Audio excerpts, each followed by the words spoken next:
It's taking a second. No, it's not. I just can't tell. Oh no, my computer is not working. And welcome, ladies and gentlemen. Now, under normal circumstances, when we do a computer build, there's some kind of like a plan or a theme. So it's like, oh yeah, we're doing like a sick RGB build, or we've got this budget and we're gonna try and hit this budget and get the most performance we can for it. Today, we have dropped all pretense. Micro Center wanted to sponsor a stream building a computer, and I was sitting here in the office and I was like, you know what? Why don't we just do it live? So here it is. I've got a pile of components and we are, you know what? We're doing it live. Micro Center is your one-stop shop for technology needs, including desktops, laptops, computer components, monitors, TVs, networking equipment, you name it, they have got it. So don't wait. Get the best prices and best selection on computer hardware and everything else technology at any one of Micro Center's 25 locations across the US and online. Between May 20th and June 7th, head over to the Micro Center PC Builder tool, load it up with anything and everything you want, then share the link in the comments below, and one random winner will be selected to win a $500 gift card. Pretty freaking sweet. Now, with that out of the way, let's go ahead and find out what the crap computer I'm building today, because I'm gonna be honest with you, ladies and gentlemen. I walked onto set today and A, there was no SSD, B, there was no power supply, and C, I kind of went, hey, when we were prepping this, I know I said, hey, I just like want to build a computer, but what's the theme? And the theme was, I kid you not right now. Well, it's mostly gray and black parts. And I kind of went, okay, so it's pretty much every computer component these days at all. And, oh, where's the box for the motherboard, I asked. I believe it was thrown away, I was told. So at any rate, we've got a Crosshair 8 Formula motherboard that has, on the one hand, looked like it's been kind of through battle here. So it's kind of beat up around the fittings for the built-in VRM water cooling. You can kind of see the mirrors aren't so mirrory anymore. Hold on a second. I just got to give it a little spit shine there. Nobody else touch this computer if you don't want that COVID. I actually have my shot already though, so hopefully I'm good to go. I'm not gonna spread any more COVID. There we go. Give it a little bit of that. But then on the other hand, it still has peels. So I can't tell. Is this motherboard new or is it battle worn? I don't even know if it works. So I guess you guys are going to be here when I find out. And then for our CPU, we've gone with a Ryzen 9 3900X. That's right. This is the one that we own. We're going to be using it yet again. You know what though? These are getting at least a little bit easier to get your hands on. At least on the CPU side of things, supply isn't quite so crazy. And honestly, you know what's really funny? Man, this is a total tangent. You know, David, here, let's install the CPU first. So we're going to go ahead. We're going to lift this up. Oh yeah, you guys have seen a CPU install before. Hold on. I'm going to just... You got to get all the pins aligned perfectly, guys. If you don't get all the pins aligned and you make contact, what it'll actually do is there's a lot of current that is pre-charged in the capacitometers that are here around the CPU socket. So if you don't get them lined up just right and the amps flow through the wrong pin, it can actually pop the IHS right off. You got to get some solder. You got to solder that thing right back on. So you got to make sure it's just... Sorry, wait, am I watching, you know, classic vintage Theo Joe, or is this Linus Tech Tips? What's going on here? So we're gonna pop that in. Oh, what was I talking about? Right, yes. So Ryzen 5000 series is finally getting a little bit easier to get your hands on. At least the used prices aren't that bad, or not used, but these like eBay prices aren't that far off the retail prices. But GPUs, as you guys know, are absolutely crazy still. What happened to that? Hey, Chase, can you do me a favor? Can you grab that GPU that Madison brought over that we were planning to use for the build, please? The one that she had before there? Oh, yeah. Do you mind grabbing that one for me? Yeah, it's that way. He started moving that way. He started moving the wrong way. GPUs are still absolutely insane, but you know what, guys? I'm feeling the winds changing. I'm feeling the tide coming back in or out. What's a good tide? Tide. I guess it depends on whether you're trying to like sail out of the harbor or not. As long as it doesn't go out too quick, that's a tsunami. Yeah, I'm feeling the tide. I'm feeling the tide changing. I mean, Bitcoin's dropped what, like 35% or something like that in the last couple of weeks. Ethereum's way down. Hey, thanks, Suop. Appreciate you. Anyway, so CPU's getting a little bit better. GPU's still absolutely insane. Like, what did you say, David? You gave a friend an RX 580? How long ago? October, November. October, November. So when David gave away that graphics card, it was worth what? Like maybe $100, 150 bucks, something like that. And that's Canadian, right? Yeah. So about $100 US.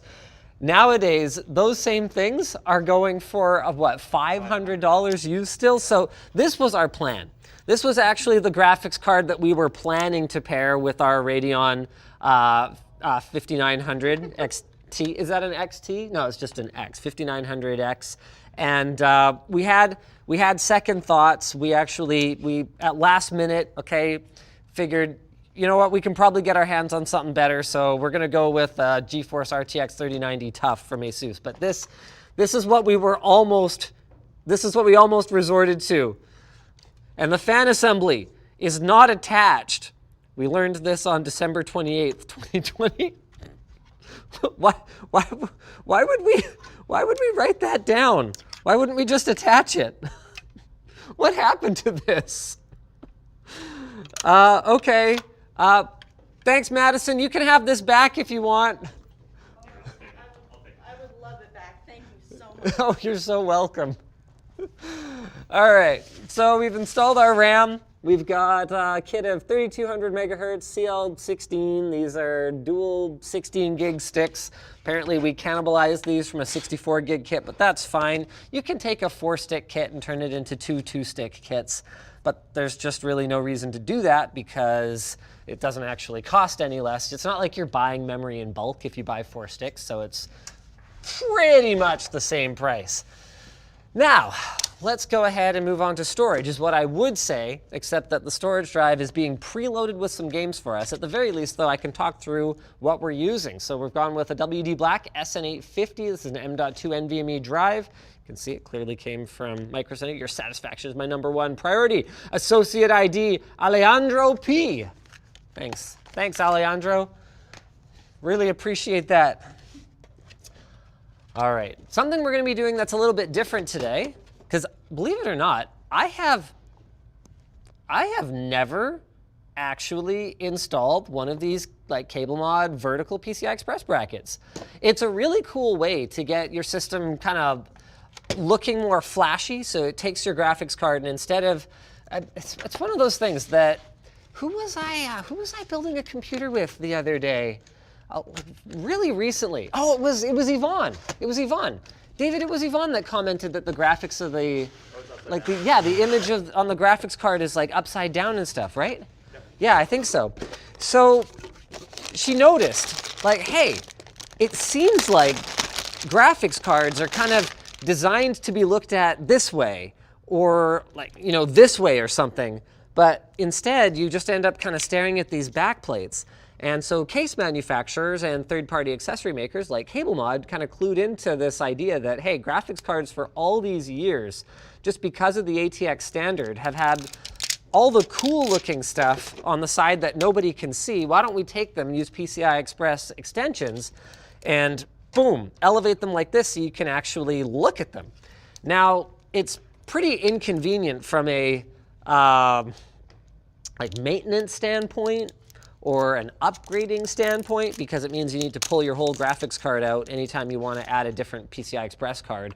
You know, that's a bit of a pain in the butt, but it definitely looks really cool. Sorry, I'm just taking all the peels off this thing. Oh yeah, I should probably check out chat and see what you guys are saying. Thanks for joining me this morning, by the way. Correction, Quadro P1000. What are you guys even talking about? I mean, I know I don't pay attention to y'all very often, but you could kind of be sort of on topic, I guess. Do a ninja front flip. Whew. You know, I've never seen Tyler Blevins do a front flip. Wait, that's his last name, Blevins? I think so. That sounds made up. It could be made up. I don't know. Okay, hold on a second. We're about to go on a tangent here. Did I just get one of the largest creators in the space's name wrong? Uh-oh. Ninja Tyler Blevins. Yeah. I mean, it could be fake. It could be a stage name for all I know. I have absolutely no idea. But stage names are, this is kind of funny. I encountered another tech YouTuber who does use a stage name. I don't know, probably almost like 10 years ago, I found out that it wasn't the person's real name, and I kind of went, wow, I really wish I had thought of that. But unlike the music or film industries, I think it's a lot less common, I think, in YouTube and in Twitch, because if the others are anything like me, the reason I don't have a stage name is because I didn't think of it. I never thought that this was going to be a big deal. I mean, I would think people getting into it now that they've seen the potential might say, oh yeah, you know, you don't want anyone to know your real name because, you know, identity theft or just privacy, right? You know, oh, and I don't want to be like, you know, Tyler Blevins, where all of a sudden people are discussing his phony baloney sounding last name. Way to be a jerk, David. My name's not David, it's Blavin Blotier. Blavin Blotier, yeah, for sure. Blotier, I don't know, sounds pretty fake.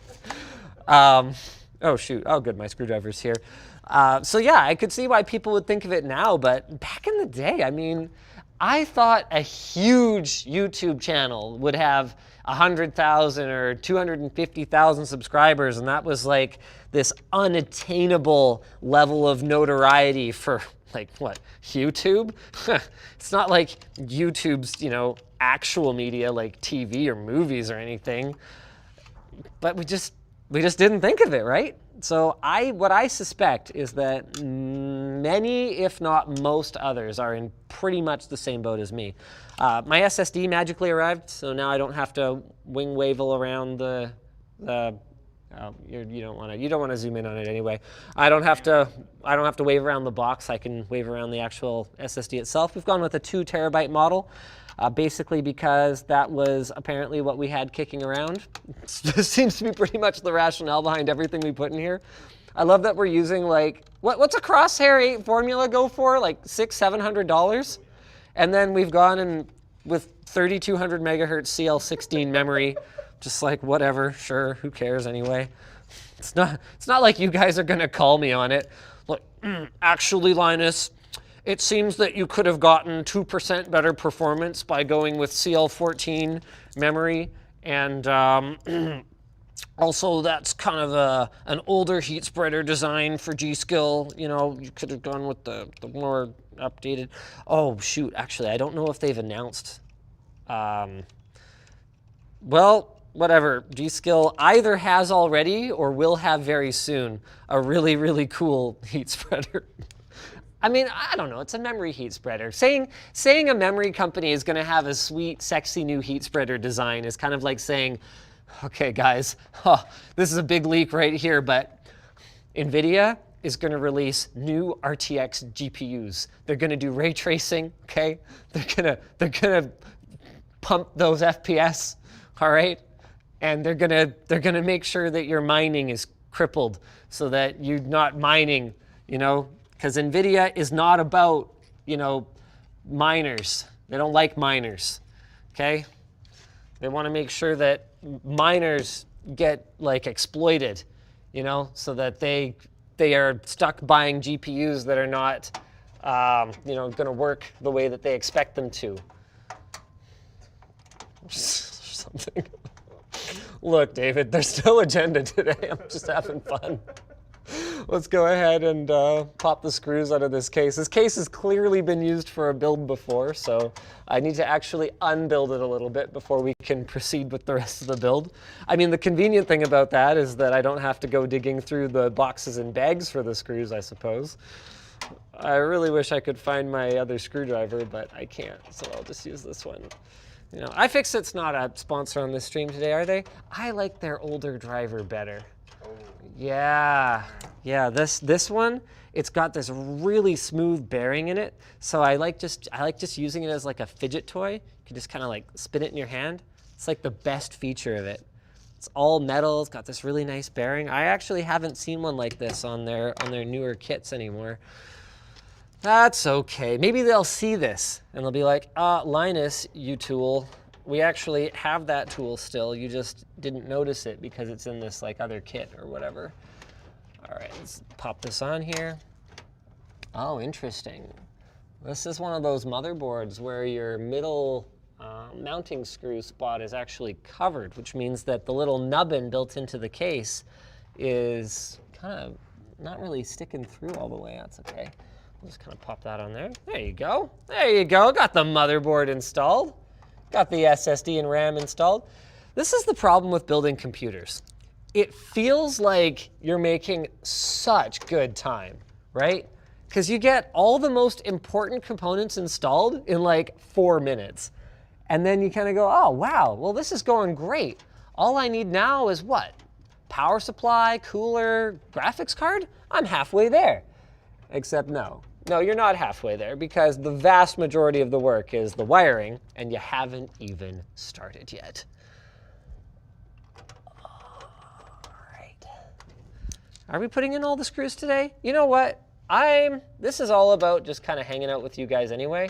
So you have my solemn Tech Tips promise to put in every mounting screw today. What? Daring, aren't we? I'm gonna do it. Poor David's like, good Lord, I'm gonna be holding this camera forever. No, it won't be that bad, David, because it's not like we're gonna have a ton of, AIO screws to mount or anything like that. Oh wait, hold on, what is that? What is that over there? An IQ H150i Elite Capellix? Oops, sorry, David. Question. Yes. Water-cooled VRMs without water cooling, is that okay? Yes, it's really stupid, but it is okay. If you guys couldn't hear him, David was asking me water-cooled VRMs, but then without actually hooking any fittings and radiators and tubing and whatnot up to it. Yes, I mean, there is such an enormous mass of copper on this thing, and there's enough kind of shape to it already that I would be very surprised if ASUS had not built in ample cooling for it, regardless of whether you run it with water running through it.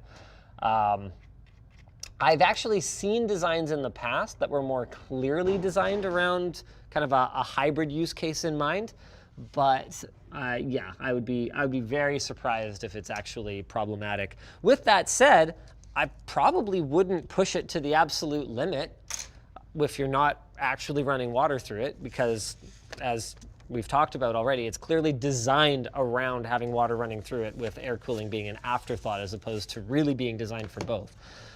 But yeah, I think it's probably fine. All right, let's go ahead and pull off our back side panel here. I really wish I had easier access to check out the chat, because the whole point of this is I'm supposed to be hanging out with you guys, right? Okay, what's going on here? Oh, got a ROG Thor 1200 watt power supply because whatever, apparently. All right, chat, how y'all doing? We got Twitch, we got Flowplane, we got YouTube. Just wanted to say thanks for firing the Meg Griffin lookalike. Meg Griffin lookalike? Jesse?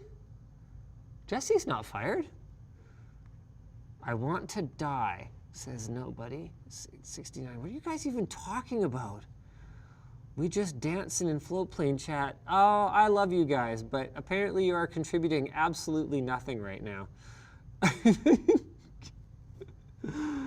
Oh boy. All right, fine then. Let's go ahead and install a power supply. Apparently that's all you guys want to see. You want to see me build computers. Okay. For our power supply, we've gone with an ROG Thor 1200 watt because that was what we were able to grab out of inventory at the last possible second.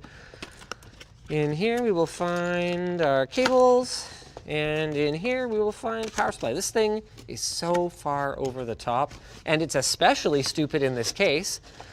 This is the Zero Theme PC. It's especially stupid in this case because one of the really cool features of this power supply is that it actually has a display on the side that can be like, whoa, you've got like 700 watts, man. you've got all the watts. And this case has a basement with no window. So this is kind of like taking a beautiful chandelier and installing it in your windowless, doorless basement. Not many people have doorless basements, I would think, right? How did they get in there? Well, they could just build them in. And then they could just, I mean, honestly, man, if you, well, no, you could have like a food shoot. If you had asked me when I was a teenager, if I needed my house to have any floors other than a basement, I would probably have said no. And in fact, if you asked me the same thing today, the basement is still my strong preference. I'm just not that into upper floors, David. I like the temperature regulation of having the ground all around you. I just get too warm. I'm a warm boy. Basement rec rooms are the best rec rooms. Oh yeah, basement rec room is perfect. It's perfect because what you want is a warm blanket and cool air to breathe. That is the life. That is the master plan.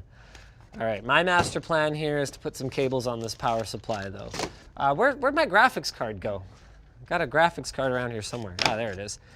All right, so our graphics card requires dual 8-pin PCI Express connectors, so that means I'm probably only gonna need one dual 8-pin cable here. I always get a kick out of this. You've got this gigantor power supply with this huge mountain of cables that it comes with, and then you end up needing like 4 of them. Actually, no, hold on a second. We've got our 24-pin, okay? So that's for our motherboard right there. We've got our, there it is, dual 6+2s, all right? We've got a SATA. We're gonna use that for our built-in fan controller, as well as we're gonna need an RGB hub at some point. And then I just need an 8-pin power connector for the CPU. Okay, right, yep. Oh yeah, oh perfect. Okay, we're gonna, oh boy. Yeah, we'll take an 8-pin and a 4-pin. You know, maybe the electrical engineers in the audience, the armchair engineers can answer this question for me.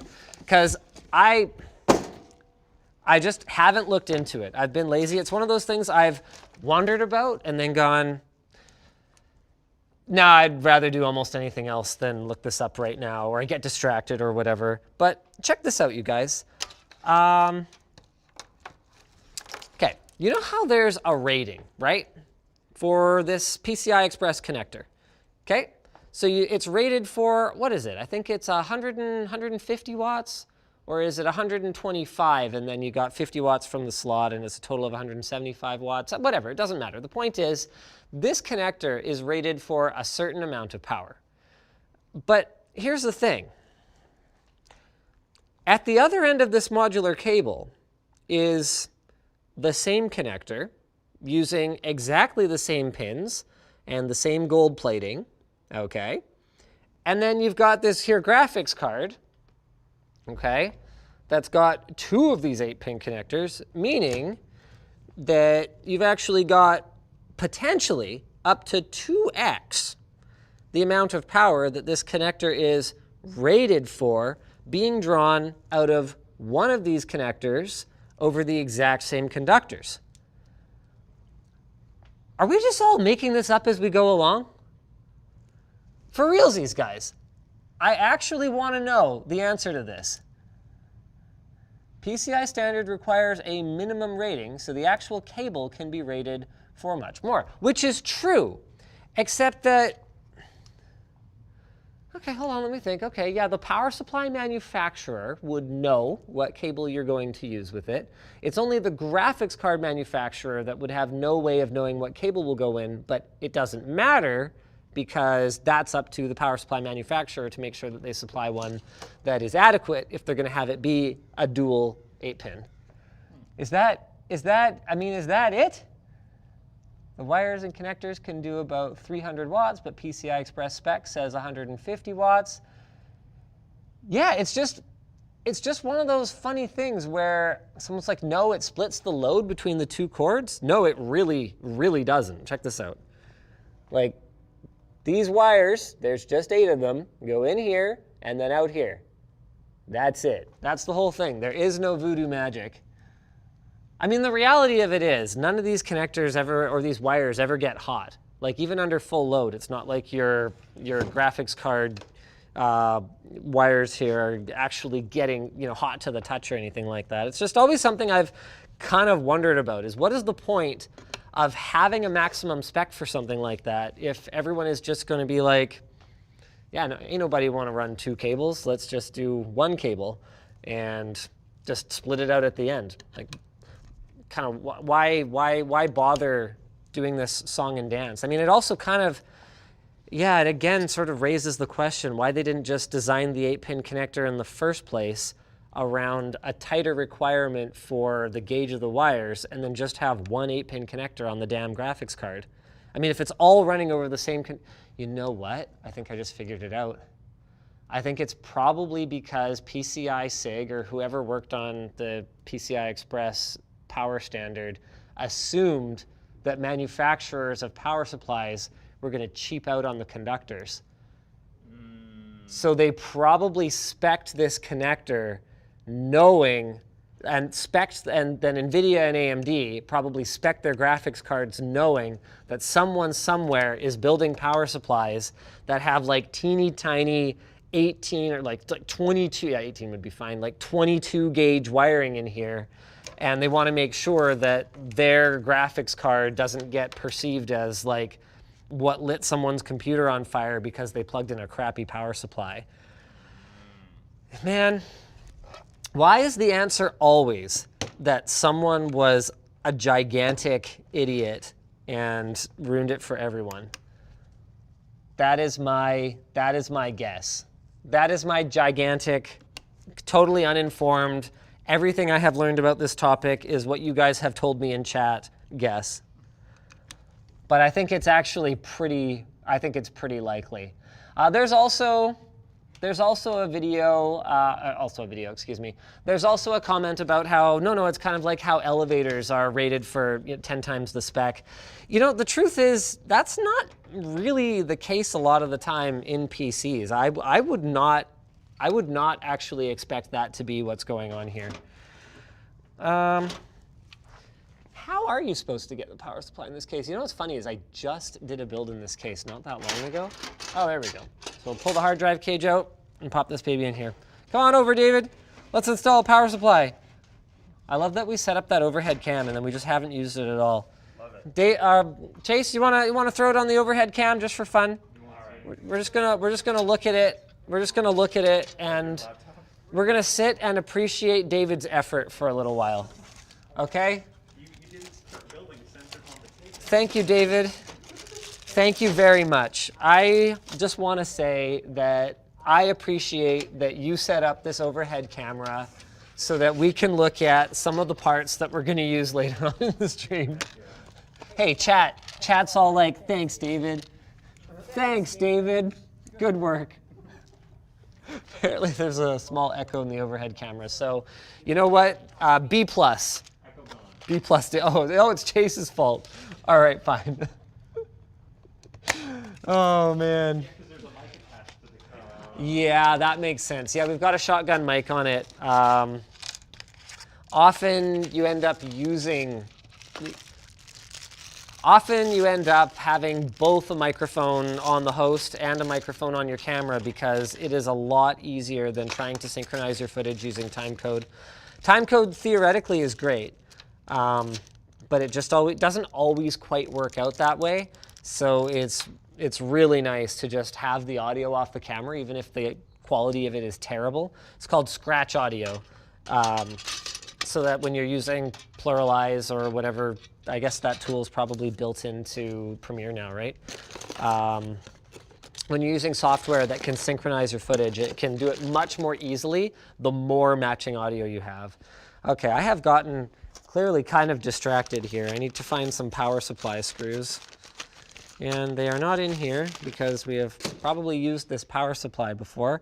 And Corsair, and they have argued with me about the necessity of this, Corsair does not include power supply screws with their cases. That's not to say that you can't just find other screws in a Corsair case sort of accessory baggie and use them for the power supply, but the specific power supply screws with like the hex heads, they don't include them because Corsair says power supply manufacturers should be the ones to include those. We include them with our power supplies. The issue, Corsair, is that not everybody is Corsair, and not everybody does it exactly the same way. So I think your cases should come with power supply screws. Come at me, bro. Fortunately, because I'm Linus Tech Tips, I am not you, and I'm not going to go, good heavens! I've got no power supply screw. What on earth will I do? And I will just go get my giant bin of power supply screws, and I will grab 4 of them. What do you think, guys? Black or silver? Black. What do you want to see? Black or silver? Come on, guys. Let's pick them. Let's pick it. Okay? Silver's so shiny, though, David. It's a black case. Yeah, but it's an accent. It's an accent. Oh, the community is mixed on this one. Oh, silver, silver, black, silver. It's mostly silver so far, David. Float plane's voting for silver. They're sabotaging you. Oh, brilliant. Taylor's Amy. You know what? We're going with Taylor's Amy's suggestion. Not that? Oh, yeah. Okay. All right. Yeah, this is a compromise, ladies and gentlemen. Oh, you know what? This is interesting. See, here I thought I was going to have to do 4 silver ones and 4 black ones.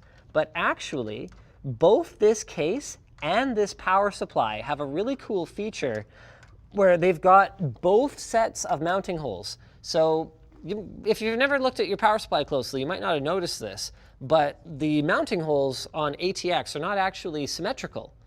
So if you flip it this way, there's kind of one pattern, and if you flip it this way, there's kind of a different pattern. And some smart case manufacturers have designed their cases to have both. See this? So you got 1, 2, 3, 4, 5, 6, 7, 8 screw mount hole things. But then ASUS went and did the same thing on this power supply. So I actually have 8 holes that line up. So I'm going to fill all of them. We're going to fill all the holes today on this here live stream, ladies and gentlemen. Keeping it rated R. You know what I mean? Oh yeah, look at that. I bet you've never seen this before.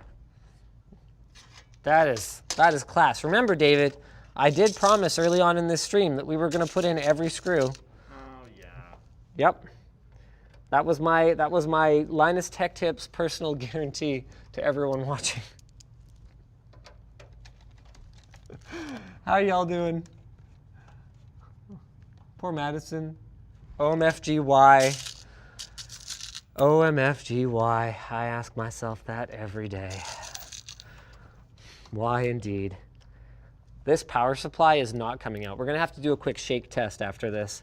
See if this power supply can come out. It's all about safety. This is how Sarah taught me to build a computer. Okay, here we go. What do you think? Is the power supply coming out? No, it's a blizzard. Come on. Ah. Give me a sec. I just need to, okay, just find out if it's, okay. Stop it. Wow. That power supply. Ha! It's in there. It's solid. Actually does feel more solid. Like you can't shift it, you know? It's great. I love it. All right, here's all our cables. Go ahead and run our CPU power connectors here. Let's put this one up here, like that. Okay.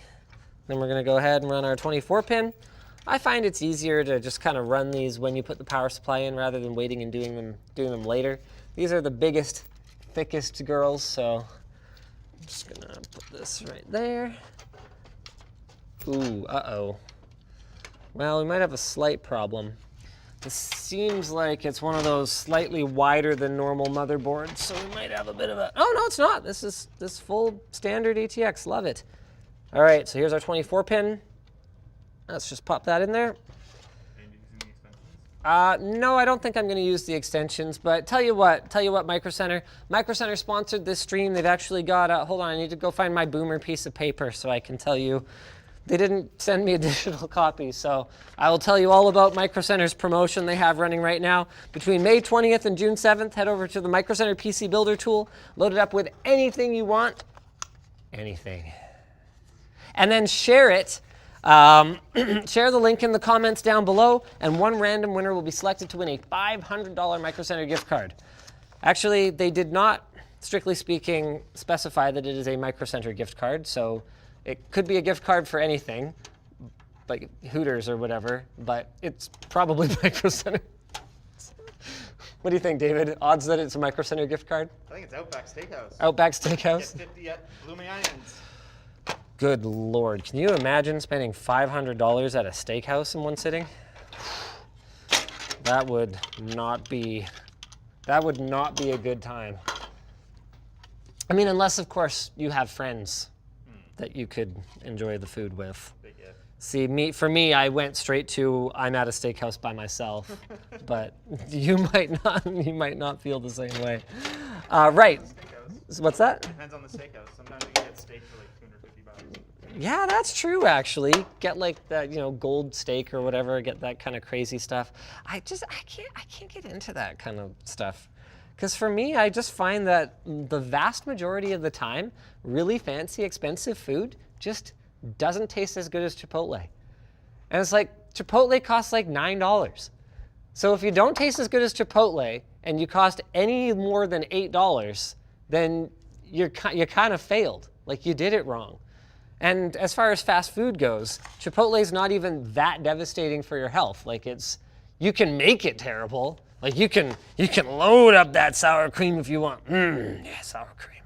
But you don't have to, right?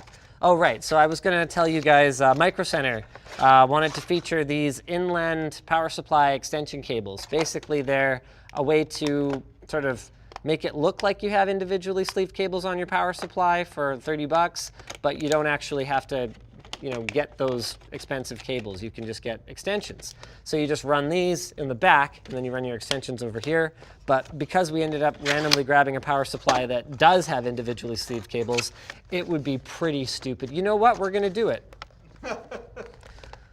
I mean, that's the kind of build this is, ladies and gentlemen. Actually, no, I just can't bring myself to do it. Nope. We're not going to put extensions on an individually sleeved power supply. All right, so there's our 24 pin, just a little something like that. Let's put that. Got the cable combs in there. Wow, those are really tough to move. All right, sup chat. Hey Linus, what's the build today? Asks TSGL. There is pretty much no rhyme or reason to it. If you guys are tuning in a little bit later, we wanted to build a computer and we grabbed some stuff that we had, and Micro Center sent over some stuff to feature, and now we're building it. That's right. So there's some real big mismatches today. Some real nonsense going on here. So you know what I was really disappointed in, David? What's that? I've been playing Bravely Default 2. And I think this is one of those cases where sometimes the best answer is not to give the customer what they want. Because I thought that what I wanted was a bog standard vanilla, in the vein of the old 2D Final Fantasies, JRPG. And it turns out that gaming has moved on. I think part of it, though, too, is by the design of the game. They use a job system, right? So you're familiar with the job system. It's a stupid question. You're a gamer. So the job system, if anyone here watching is, for whatever reason, not that into RPGs or whatever, job system means you assign your characters different jobs, like, white mage or thief or, I was about to say, if you're really stupid, you could make them a bard or something like that. Well, in Bravely Default 2, the bard's actually kind of OP, at least at one stage in the game, because it pretty much makes spells like Protect and Shell, so these are white magic spells that will shield you from physical and magical harm, pretty much make those utterly worthless because it multicasts. The Bard multicasts, it doesn't actually cost that much mana, and then the game is full of passive mana regeneration abilities that make it so you can literally just go into a dungeon forever. There's no reason whatsoever to ever come up for air because you can just passively regenerate your mana. Anyway, the point is, it uses a job system, and it's one of those games where I feel like it's kind of a victim of its own success because they designed it for people who really enjoy tinkering with those classic RGBs, kind of breaking the game. Like, oh man, if I take my thief and I assign this secondary job, and then I can use this ability, but then I also have this crazy buff that basically breaks the game. Like, there's this ability for the thief that does something along the lines of 10 to 20 times the damage of a typical fight attack pretty early in the game. And all it costs is mana, which, as I mentioned, can be passively regenerated very quickly and easily. So what happens, anyway, is it's got this sort of designed to be tinkered with and broken sort of style to it. But if you don't already know, if you're not someone who obsessively tinkers and plays and plays around with it that way and tries to break it, it ends up being really, really difficult. And then if you're a tinkerer, it ends up being way too easy.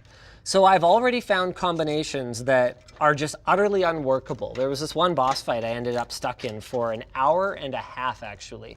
I double checked, David. No, it was an hour and a half I was in this fight because it was against you have to fight against each job before you acquire it. And it was some kind of tank job. And I went in not knowing there was a boss fight coming up. It was just out of nowhere. And I didn't have any damage dealers. I had all the healing in the world and all the passive mana regeneration, which even works in battle. So you just can regenerate mana every turn with certain abilities. So it just went on forever. And then I've run into ones where I literally only have to hit the boss like 3 or 4 times with one of my characters that just has one of these stupid combo abilities. And it's just not even, it's challenging because it's just not fun either way. It's not fun to have utterly broken combinations in either direction where you just can't fight or you fight too hard. Ooh. Dawn is apparently playing Fantasian. I don't have Apple Arcade yet, so I haven't played it. Did you get Apple Arcade yet, David? Not yet. I haven't switched yet. You're in the process of switching to iPhone, though, aren't you? Oh yeah. I want that Apple Arcade. Apple Arcade. You know what? I want to hear from you guys. So David is the first person who has said this to me, and I was really surprised to hear it because when Apple Arcade launched, I think there was a lot of people dismissive of mobile gaming because of what mobile gaming has been over its history, right? Because mobile gaming started with games that cost $1. I'd say that was really when it started to take off. So you're buying, Pappy Jump or whatever, and the developers are just making these simple games that make use of sort of novel input methods like the gyroscope and accelerometer in your phone. Then from there, we got into, I would say probably, if you could assign a golden age to something that's only really been around for 10 years, I would say that the golden age probably came right after that, where you could start to buy games for like $5 to $15 that were more designed to be AAA experiences, not in terms of the graphics, obviously, because they were running on phones from 7, 8, 9 years ago, but in terms of trying to tell a story, in terms of trying to develop new gameplay styles and new genres, really. So then you had that, and then we got into the modern era, which is, there's actually a lot of really innovative gameplay out there, but the innovation seems to be driven mostly around casino mechanics, right? Just figuring out how to give your brain that dopamine hit so that you'll go ahead and buy more L-bucks or whatever the case may be, and just kind of keep tapping on it, right? So anyway, I think a lot of people were really dismissive of Apple Arcade because they kind of went, well, what experience worth subscribing to could possibly come out of that cesspool? And that's a fair question. But then, and I, I'll confess, I participated in that at least to a degree. More on the sidelines. Like I never said never, but I also never said, oh yeah, this makes perfect sense, and I'm definitely, Apple Arcade is going to be the killer app. But what it's easy to forget is that Apple has, how much money do they have in the bank? Like $100 billion or something stupid like that? Like just literally enough money to do anything. Quite literally anything. There are entire non-trivial industries on Earth that Apple could literally just buy. The entire thing, every single player, turn themselves from a non-relevant entity into literally the entire industry overnight. Not to say that that would necessarily be the best thing for their business, because I'm sure they'd rather continue R&D on AirTags and AirPods and whatever else it is that they're working on. But so anyway, the point is, it's easy to forget that. And it's also easy to look at the approaches that other large players have taken and go, oh, well, they're doomed to make the same mistakes. Like, for example, Amazon has not had a great go of it around the sort of killer IP development. What was that game that they launched and then it tanked and then they unlaunched it? Yeah. That like Team Fortress style team shooter game. What was it called? Crucible? Yeah, it was called Crucible. Crucible, that's right. So that was an example of Amazon basically buying a development studio and trying to make an Amazon game. But there's 1,000 different ways to get exclusive AAA content onto your platform. Epic Games has shown us that you can give developers a bunch of money, and then their game can be exclusive to your platform. And in a lot of ways, that makes a ton more sense, because you can take something that has a proven track record, and you can basically only buy it if it actually ends up being any good. So Fantasian, that's how we actually got on this topic, is the first one that has gotten my attention as, if I had to pay for an iPhone, to the point where I know that I am making this switch semi-permanently in my life, I don't think I would do it, but I would definitely borrow an iPhone from work, and I would definitely pay for an Apple Arcade subscription in order to play it. The only reason I haven't done so far is that my understanding is what's available up till now is part 1, and I can't. And it's really funny because I was big into the idea of episodic gaming back when Valve first started talking about it with Half-Life, right? And I played episode 1, I played episode 2. Another episodic game that I really enjoyed was Wolf Among Us from Telltale. That was just a fun little game. It was one of those, it was the only time I can think of that a trade show booth has influenced me to purchase something. I went and I played the demo at the Telltale Games booth at PAX, 2017 or 16 or something like that. And I was like, oh man, you know what? I've never played a game in this style before. I'm totally gonna do this. I wanna play this game. But both of those ended up being disappointing experiences for a couple of reasons. With Half-Life, they just stopped making them, so that was a thing. And then with Wolf Among Us, the episodes just got, it's kind of like a TV show, right? The episodes just got markedly worse, and then you could tell that they were spending all of their time on, I think this was around the time that it was confirmed or rumored that they had gotten Game of Thrones IP licensed or something like that. This is all off memory, so you guys will have to forgive me if I've got some of the details wrong. But basically there was a major IP that they were clearly dedicating all of their resources to, and this fairy tale, this gritty fairy tale land just wasn't a priority anymore. And so it's been a disappointing experience for me every time. So I'm at the point now where I'm kind of cynical and jaded, and I look at everything and I go, call me when it's done. So confession, I have not played the Final Fantasy VII Remake yet, because it's only part 1 so far. You played it, right? Yep.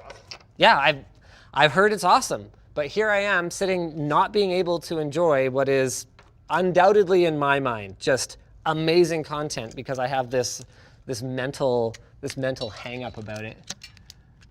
Rip Telltale. Yeah, I know, guys. People pretty upset in the float plane chat. I know. I know. All right. Yeah, okay, yep. Apparently I kind of remember correctly. During Wolf Among Us, they started with Game of Thrones, Batman, and the next Walking Dead game. Yeah, so that's exactly what freaking happened. Freddy says, I wish Valve made a Portal 3 of sorts. Yeah. You know what? I don't agree.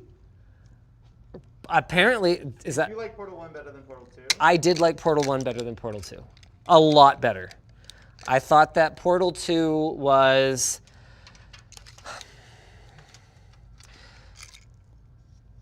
Oh, man. Okay, Left 4 Dead 3 is a game that, as much as I loved Left 4 Dead, Left 4 Dead 3 doesn't need to exist so much as they should just do a DLC pack for Left 4 Dead 2. They actually did a new map recently, and we played it, and I think it's probably the most disappointing thing that Valve has ever released in the form of a game. Like, that card game. Valve has done some disappointing stuff. You think their card game was worse than that Left 4 Dead map? How many people are playing that card game still? How many people are playing Left 4 Dead? More, probably. You think so? Well, it wasn't even Valve that made the map, though. Okay, so apparently Valve just let someone else make it. Anyway, the point is, it was not good. It was basically just, as far as I could tell, like areas of the maps that already existed that had like been created but had invisible walls in front of them before. So it was just like a slightly different way to play what is fundamentally exactly the same experience. I do not agree that we need a Left 4 Dead 3. Are you excited for Back 4 Blood? Actually, yes. But I would be equally excited about like an awesome new map and weapon pack for Left 4 Dead 2. I would be exactly equally excited for that. We got any Left 4 Dead fans in the chat? Jinta Muskie over on Twitch says, I should get more into Left 4 Dead. Rager Raiden says, Left 4 Dead 1 is much better than Left 4 Dead 2. Okay, hold on a second. Let's break this down. Left 4 Dead, this is a big part of the reason that I think Portal 1 is better than Portal 2. Because Portal 2 is a richer, deeper experience.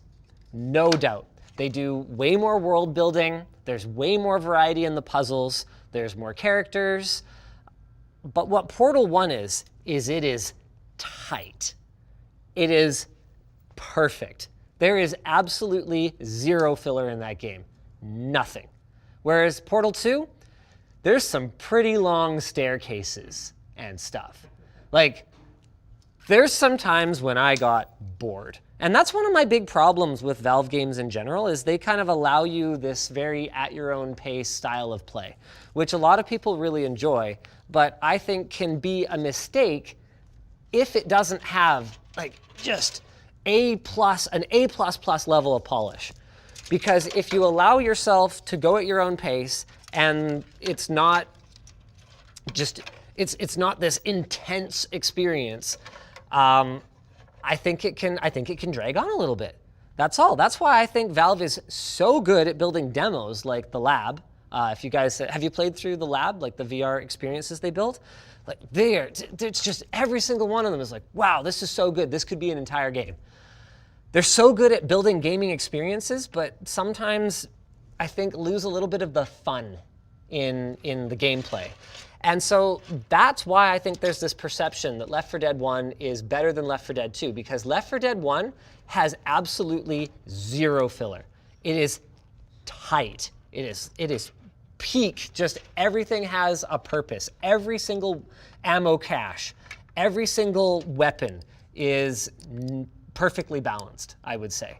Whereas in Left 4 Dead 2, what happens is instead of getting 2 hunters, a smoker, and a boomer every time, sometimes there's a spitter, sometimes there's a charger, sometimes there's a jockey. So what happens is there's more variety in the gameplay, but you lose some of that balance because sometimes you can end up with an infected party. If you guys aren't familiar with Left 4 Dead, basically the only game mode worth playing is Versus, which is a team of 4 infected or 4 special zombies versus 4 survivors. So what can happen is you can get a team of these special zombies that every single one of them has like a pin down move. So if they hit perfectly, there's absolutely nothing the survivors can do. And it's kind of not supposed to happen that way, and you can tell because the original game was designed around 2 hunters, a smoker who kind of grabs you, hunters kind of leap on you, and then a boomer who can't really pin anything down but can attract the horde. The other thing too is as survivors, the poor infected can sometimes end up with absolutely no tools at their disposal because you might not get a boomer spawn for a long time and the survivors can just sprint the map. So what I think the problem is because they've got this extra variety, you can end up with really, really imbalanced encounters and not a good opportunity to set up at key choke points, or too good of an opportunity to set up at key choke points, and it kind of spoils the balance of it. That's what I think ultimately people who are saying Left 4 Dead 1 is better than Left 4 Dead 2 are trying to express, because the reality of it is Left 4 Dead 2 can't be worse than Left 4 Dead 1 because it's exactly the same game. It's exactly the same game but more. It has literally exactly the same maps and exactly the same weapons. It's just that there's more maps and more weapons. That's it. So that's why I would be really excited to see a map pack though. And that way you could decide how you want to play it. You could play new maps, you could play old familiar, really tight maps. Something I think Left 4 Dead 2 also did really well is that the old Left 4 Dead 1 maps all used the same old Left 4 Dead 1 weapons, if I recall correctly. Actually, no, do you get some of the new weapons in the Left 4 Dead 2 maps? I don't know. I honestly played a lot more Left 4 Dead 1 than I did 2. The way that it works now is all weapons can show up, I think. All weapons can show up now? All right, well, there you go. Shows you what I know. Oh, I'm sorry. I haven't really talked about a computer in a while. I've just been talking about games. I've actually finally had more time to game lately, and it's been real nice. I play Pokemon, says YouTube chat. All right, cool. Oh, that totally figures. Rod from BS Mods is in the float plane chat, being like, "Yep, choke points is the key." Yeah. It figures you would play Left 4 Dead, Rod. I could see you enjoying that game. We got to play sometime, man. That'd be a lot of fun. Jimma asks, "Hey Linus, is there any more verified actual gamer stuff upcoming?" So I don't have any confirmation of this. So this is just me talking out of my butt. But the word on the street, the rumors, and you guys can all go read the same rumors as me. So I'm not leaking anything that's not already information that's out there. The word on the street is that Nvidia is working on launching new versions of the RTX 30 series, either as new cards or replacements of existing cards that have the same crypto mining lock that already exists on the 3060. I can't speak to, I can't confirm what I don't know for sure, but I don't have any cards right now for verified actual gamer program. And what I suspect is that's because nobody is really getting any cards right now, because Nvidia is working on launching new cards with the crypto mining lock in place. It's really frustrating because, oh yeah, I was gonna talk about this earlier. I said in one of our recent videos, I think where I was talking about the silicon shortage right now, I said that, blah, blah, blah, it'll get better during the next crypto crash. And this was right around the time that Tesla announced they were going to start accepting Bitcoin for cars. And I had a lot of people kind of come at me about that, saying, "Oh, Linus, there's not going to be a crash this time. You just watch. It's not going to. The cycle's over. It's going up only now." And I kind of went, "No, I really don't see that happening. I think there's going to be another bust, and I think that what we're going to see is all these cards that were accumulated by miners are going to show up on the secondhand market, and it's actually going to be a boon for gamers. We just have to be patient. We just have to wait because there's going to be deals, ladies and gentlemen." And I had a lot of people kind of strongly disagree with that sentiment and say that no, Nvidia has definitely got the best interest for gamers in their hearts when they release these crypto-crippled cards. But the problem is that now the crash is coming to fruition. I think Bitcoin's dropped like 35, 40% in the last week or so. Ethereum is way down. It's all basically way down. And now we've gone and reactively built this system to prevent small-time individuals from mining crypto with their graphics cards that they spend a lot of money on to solve a problem that is only a cyclical problem, and I don't think is going to continue to be a problem. Between Ethereum moving to proof of stake and the values going way down, a lot of those folks are going to lose interest, just like they did last time. So, I don't know. I mean, it's NVIDIA can do whatever they want, right? It's like, it's their thing. It's just, I'm never in favor of artificially limiting functionality and performance of a product. And to me, that's just, it kind of doesn't matter what the functionality of it is, because you could make really similar arguments around things like password cracking, right? Like, should Nvidia have tried to introduce hardware mitigation into their graphics cards to make it so that the consumer versions aren't as good at brute forcing passwords? Should they have done that? I don't know. I mean, you could make that argument from a security and privacy and consumer protection standpoint, but you know, where do we draw the line? Like, why are we, as consumers, why are we accepting that the products that we buy have software or artificial locks on them that don't allow us to use them the way that we want to? I just outright don't support it. Yeah, Microin or more. I don't know how to pronounce that. You know, yeah, when you buy something, you should be allowed to use it however the crap you want. And obviously, there are exceptions to that. I mean, we have a camera here that we actually had to sign a document, like a legal document that says that we will not sell or lend it to anyone without them going back to the manufacturer and completing the same, like, counter-terrorism prevention, like, clearance process that we did, because it's something that could have military applications if it got into the hands of, you know, the wrong people. Who the right and wrong people are is a bit of a complicated question these days, but the point is, I can see how there are products that you really do have to regulate who can get their hands on. I just don't think that graphics cards and cryptocurrency mining is one of them. Yeah. Escapement dog. It's normal. Try telling you I'll have a million licenses to use it fully. Sandved says yes, the thermal camera. Yes, the thermal camera, because that thing is banging. Like, it is an amazing thermal camera, super high resolution. I freaking love that thing. It's so cool.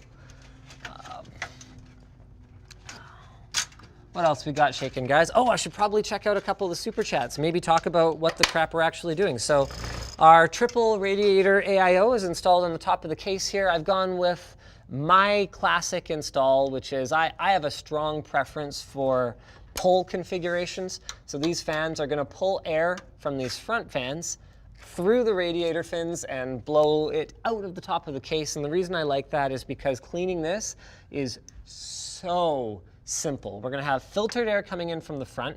These are going to be 140 millimeter fans. So overall, we're going to have positive air pressure with 3 140s. Probably going to flip this around to be an intake as well. And then we're going to have 3 120s blowing out. Actually, I might just pull off the back one and not bother with that at all. I don't even really think we need it.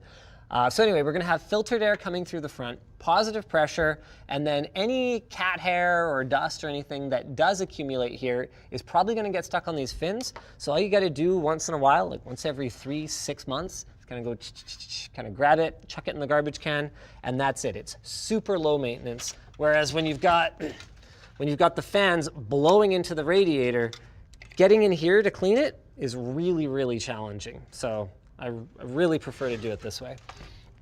Let's go ahead and throw the filter back on the top of the case. I guess this one's not really a filter. It's almost more of just a magnetic grill. I don't think Corsair expects anyone to actually use the top here as an intake. It's a bit of an, that would be a bit of an unconventional configuration.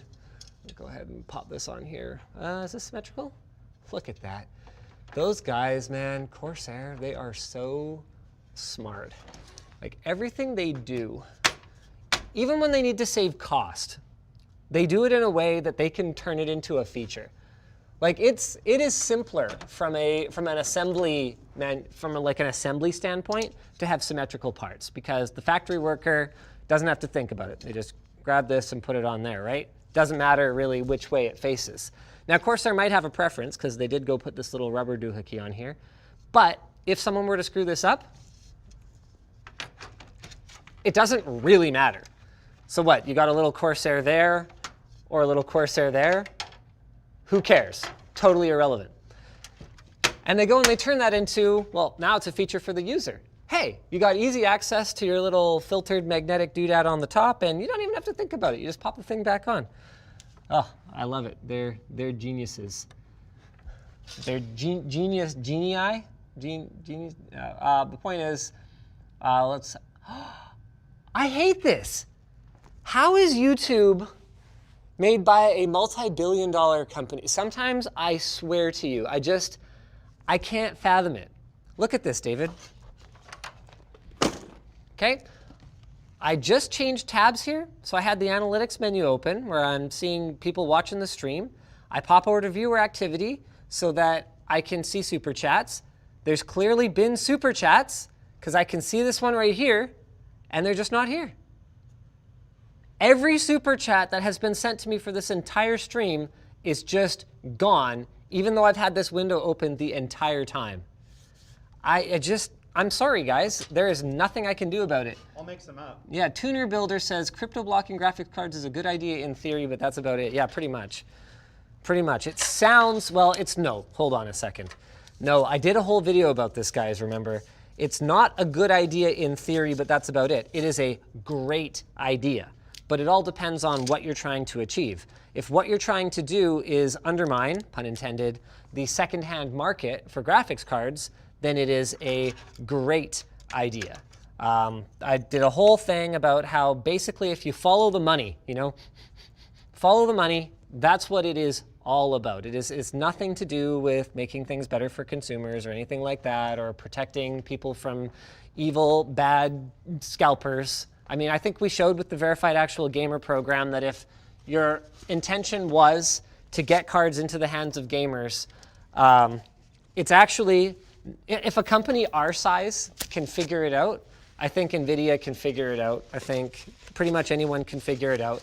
The reason supply is constrained, the reason that not the reason supply is constrained. Supply is constrained because there is an actual shortage. But the reason that they're not going to gamers is because it doesn't actually matter.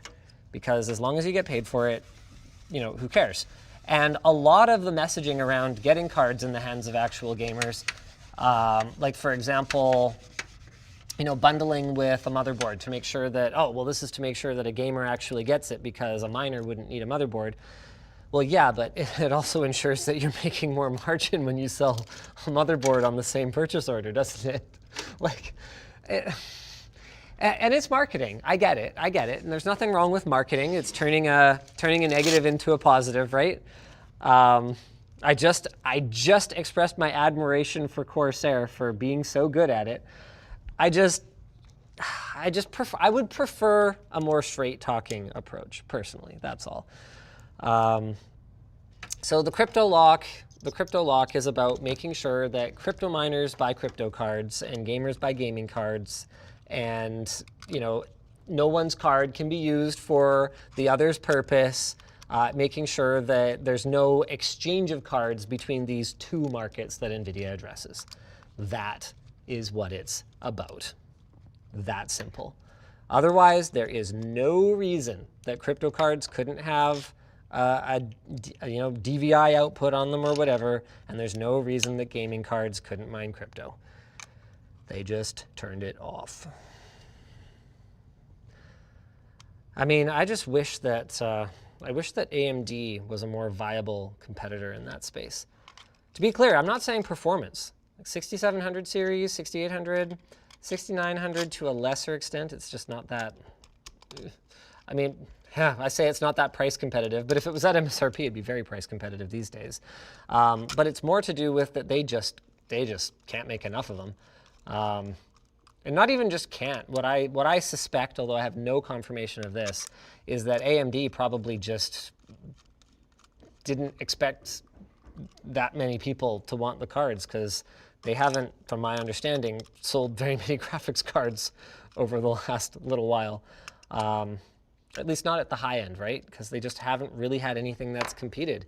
Even the products that they have brought out, I don't even remember what that stupid thing was called. What did we get after Vega Frontier Edition? The Radeon 7? oh crap! Yeah, the Radeon, was the Radeon 7 the one that basically launched and then kind of disappeared? Yeah. I think so. Yeah, like you basically couldn't buy that thing. And every time I would talk about it, people would kind of point out, actually, here's a listing. And I'd look at it and I'd go, yeah, one listing from one manufacturer. And you can always play the, hey, how many do you actually have game, right? So you go on Newegg and you add 1 to your cart and it works. Then you add 2 to your cart, you see if that works. You couldn't add like more than 3 to your cart because it would just say, no, not enough stock. Like it'll just tell you how many they have in stock. That is not a real product. That is not a product that is actually available, right? Like when you compare it to, Nvidia's cards in that price point where they have literally from EVGA alone, 10 variants of the bloody GPU. You got your super clock, you got your super clock, you got your super clock plus, you got your kingpin super, right? That's a product, that's a real product that's actually available. Okay, we're gonna go ahead and put the CPU cooler on here. Got pre-applied thermal compound. Corsair's thermal compound is fine, so we'll just use that and pop this on here. Okay. I'm sorry, David. Should I focus more on building the computer? How tired is your arm? I'm pretty tired. You're pretty tired? Okay. Okay. You want to throw it on a tripod for a little bit? No. Just take a break? All right. I'm going to screw these thumb screws in because this is going to take a little while. I still got to put all those fans on the front, hook up RGB. I believe in you. You believe in me? Yeah, but it's you. It's you we're worried about. I'm not. I never lost faith in myself. I'm not that tired. Except every night at about 1 in the morning. Oh, man. 1 in the morning? You staying up late? No, I wake up Oh, okay. All right. self-doubt. Self-doubt at 1 in the morning. Okay. Oh, boy. It's so funny. I tell everyone, hey, I'm not able to read all the super chats. Sorry. People start sending like a ton of super chats. Guys, I also went the entire first hour of the stream without even trying to see them. Please don't send super chats. Just shop on lttstore.com if you wanna support Linus Media Group and the whole team here and all that. It makes a big difference. And creator merch has gone from kind of like this, like a side project. Some people have like t-shirts here and there, to being, as far as I can tell, the main driver of enormous machines. Like Mr. Beast's empire seems to be largely built on merch drops that just move volume that I could basically only imagine. All right, how you guys doing? Notice me, says Moobag. Moobang. Logic Gaming says, what's a good mid-range GPU? Man, what am I supposed to say, right? Like anything in the 1660 series from Nvidia. I mean, even, honestly, if I, $500, hey, for your 580, that's about what you just looked it up. Was that Canadian though? Yeah. That's Canadian, so about $400 US is what a 580 is worth these days. Because I would say something like an RX 580, like something Polaris based, if you're just looking to play, just looking to play some games, you don't want to spend a ton of money, great value. Unfortunately, they're really expensive. It's honestly kind of, I think it has the potential to seriously damage the DIY PC building community. Like honestly, you see, the comments under very, PC building centric channels like ours or Jay's 2 Cents, you'll see people that are they get angry every time they see a GPU because they can't get one and no one they know can get one, and you've got these tech tubers that are getting all the GPUs, and I get it. yeah, I'd be pretty pissed off too. That sucks. That's stupid. Like, why are people who don't even pay for it getting these GPUs and sitting building computers all day when I just want to build one bloody computer and I can't get one for a reasonable price at all, you know, let alone a high-end, super cool, fancy one like that. So a couple things you guys got to realize is that we actually don't have that many. We rebuild using the same hardware over and over and over again because that's our content, right? It's building computers. And believe it or not, it's not that easy for us to get them either. I've been waiting now, we've been trying to upgrade our editing workstations to 3090s because the 12K Blackmagic RAW footage has kind of a bug on PC that makes it so that your video memory usage is extremely high when you're editing with it in Premiere. So I've been trying to get my hands on enough 3090s to upgrade our editing rigs for probably the better part of 2 months. Like, I get it. The struggle is absolutely real out there, and I can see why people are angry, but you got to understand that the world also doesn't stop turning, and we can't just stop making videos because it's hard to buy a graphics card. And just because it's hard to buy doesn't mean that there aren't still people that are out there trying to build rigs. So we've just got to kind of soldier through this and hope that people don't lose patience with custom PC building because it's gotten to the point where it feels out of reach. It feels unsustainable. Now, I was told before we started today that someone had validated that this case actually fits 3 140s in the front at the same time. But, I mean, it wouldn't be the only thing about this stream that wasn't properly checked before I arrived on set. Hello? That is not going in there. I guess we could go 2 fans? I mean, is that gonna look stupid? Should we go triple 120s and just get some more 120s over here? Yeah, it's probably worth it. Hey, Chase, light loops, please, if you don't mind. Let's get some light loops. That's another thing that I think has sort of pushed building your own PC to seeming really, really expensive is the big emphasis on aesthetic products with like a ton of RGB in them. And honestly, we're guilty of promoting them as well. Like, these are some new fans from Corsair. I don't even know what they're called. They look absolutely sick. Like, they have their light loop rings on both sides as well as translucent blades. So these things are gonna light up like frickin' Christmas. But I'm willing to bet these fans cost like $25, $30 each. And it's not the kind of thing that, as an enthusiast, I would have actually spent my money on. But, I mean, it's there and it looks really cool and it's kind of fun to do builds like this. So it's hard not to do it if you've got the opportunity. Like, I love building computers, even if I wouldn't personally spend this kind of money on a fan.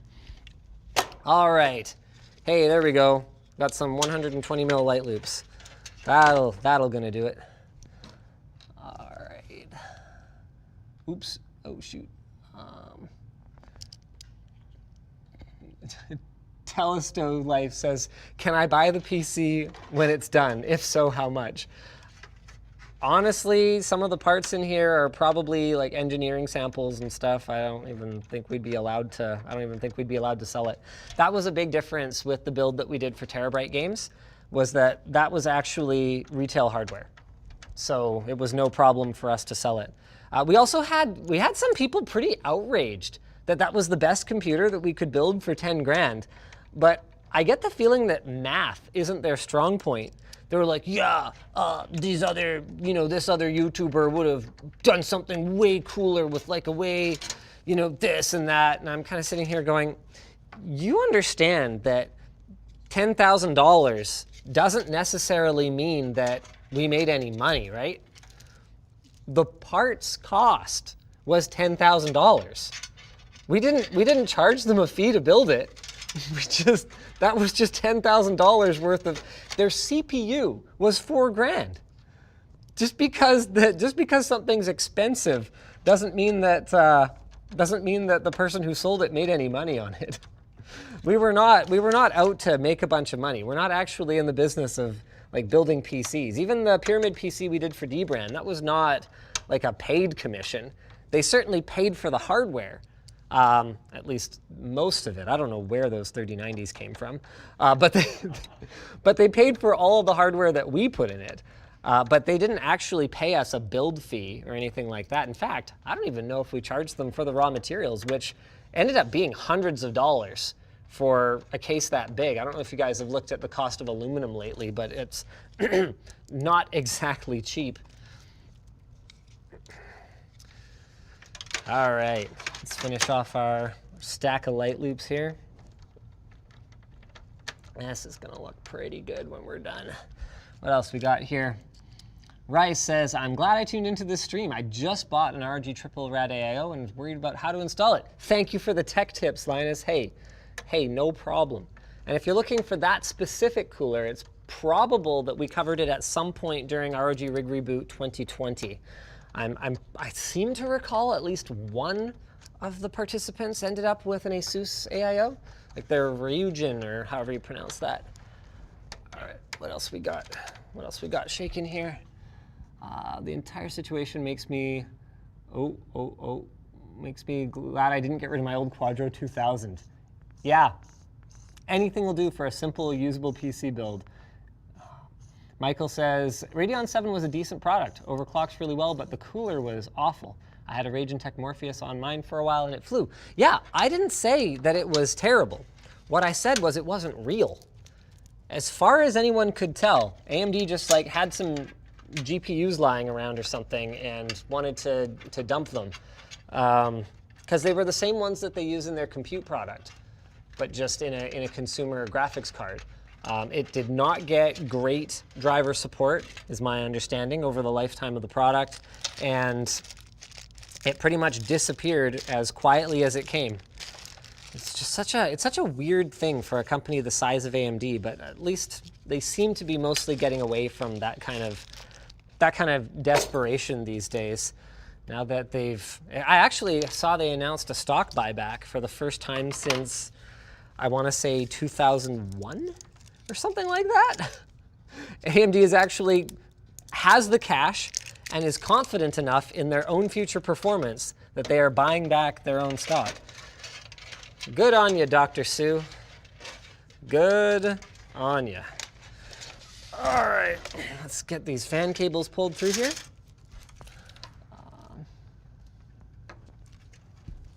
C-Bar says, could we maybe get a video talking about if cards deteriorate when they're getting mined on, like a comparison or something, before more of those cards show up on the market again?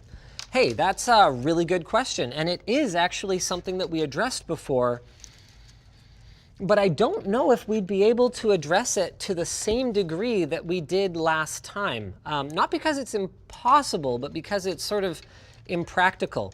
So the last time we talked about this, I had two GTX 480. I can't remember when they moved the GTX in front of the model number.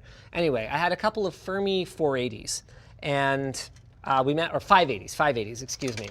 And we managed to find one that was brand new in box, like 10 years after the fact or something like that. Was it 10 years later? I don't remember. It was a very old graphics card, but we found a brand new in-box one. And then we had our old used one from back when the card launched, like back when that whole series launched. And we compared the performance of them. One that had been sitting in a box for the better part of a decade, and one that had been extensively used, both in a machine as a everyday gaming card for a long time, and then also used just on test benches and overclocked and all that kind of stuff. And what we found was that there was absolutely no difference. But there is a key difference between those older graphics cards and newer ones. Because any processor that is, microscopically identical, that is running at the same frequency, is going to perform identically. There would have to be something wrong with it in order for it to not perform the same if it's running at the same frequency or the same megahertz or gigahertz. But here's the thing. Those older graphics cards, the way that they were designed was there was a set frequency that they ran at all the time, unless they were in like a low power state. So whether they were gaming at 1080p or gaming at 4K, they just ran at their clock speed. So it stands to reason that if it's working, it's working. And if it, for whatever reason, the silicon were to degrade, it would manifest as artifacts or the card not working at all.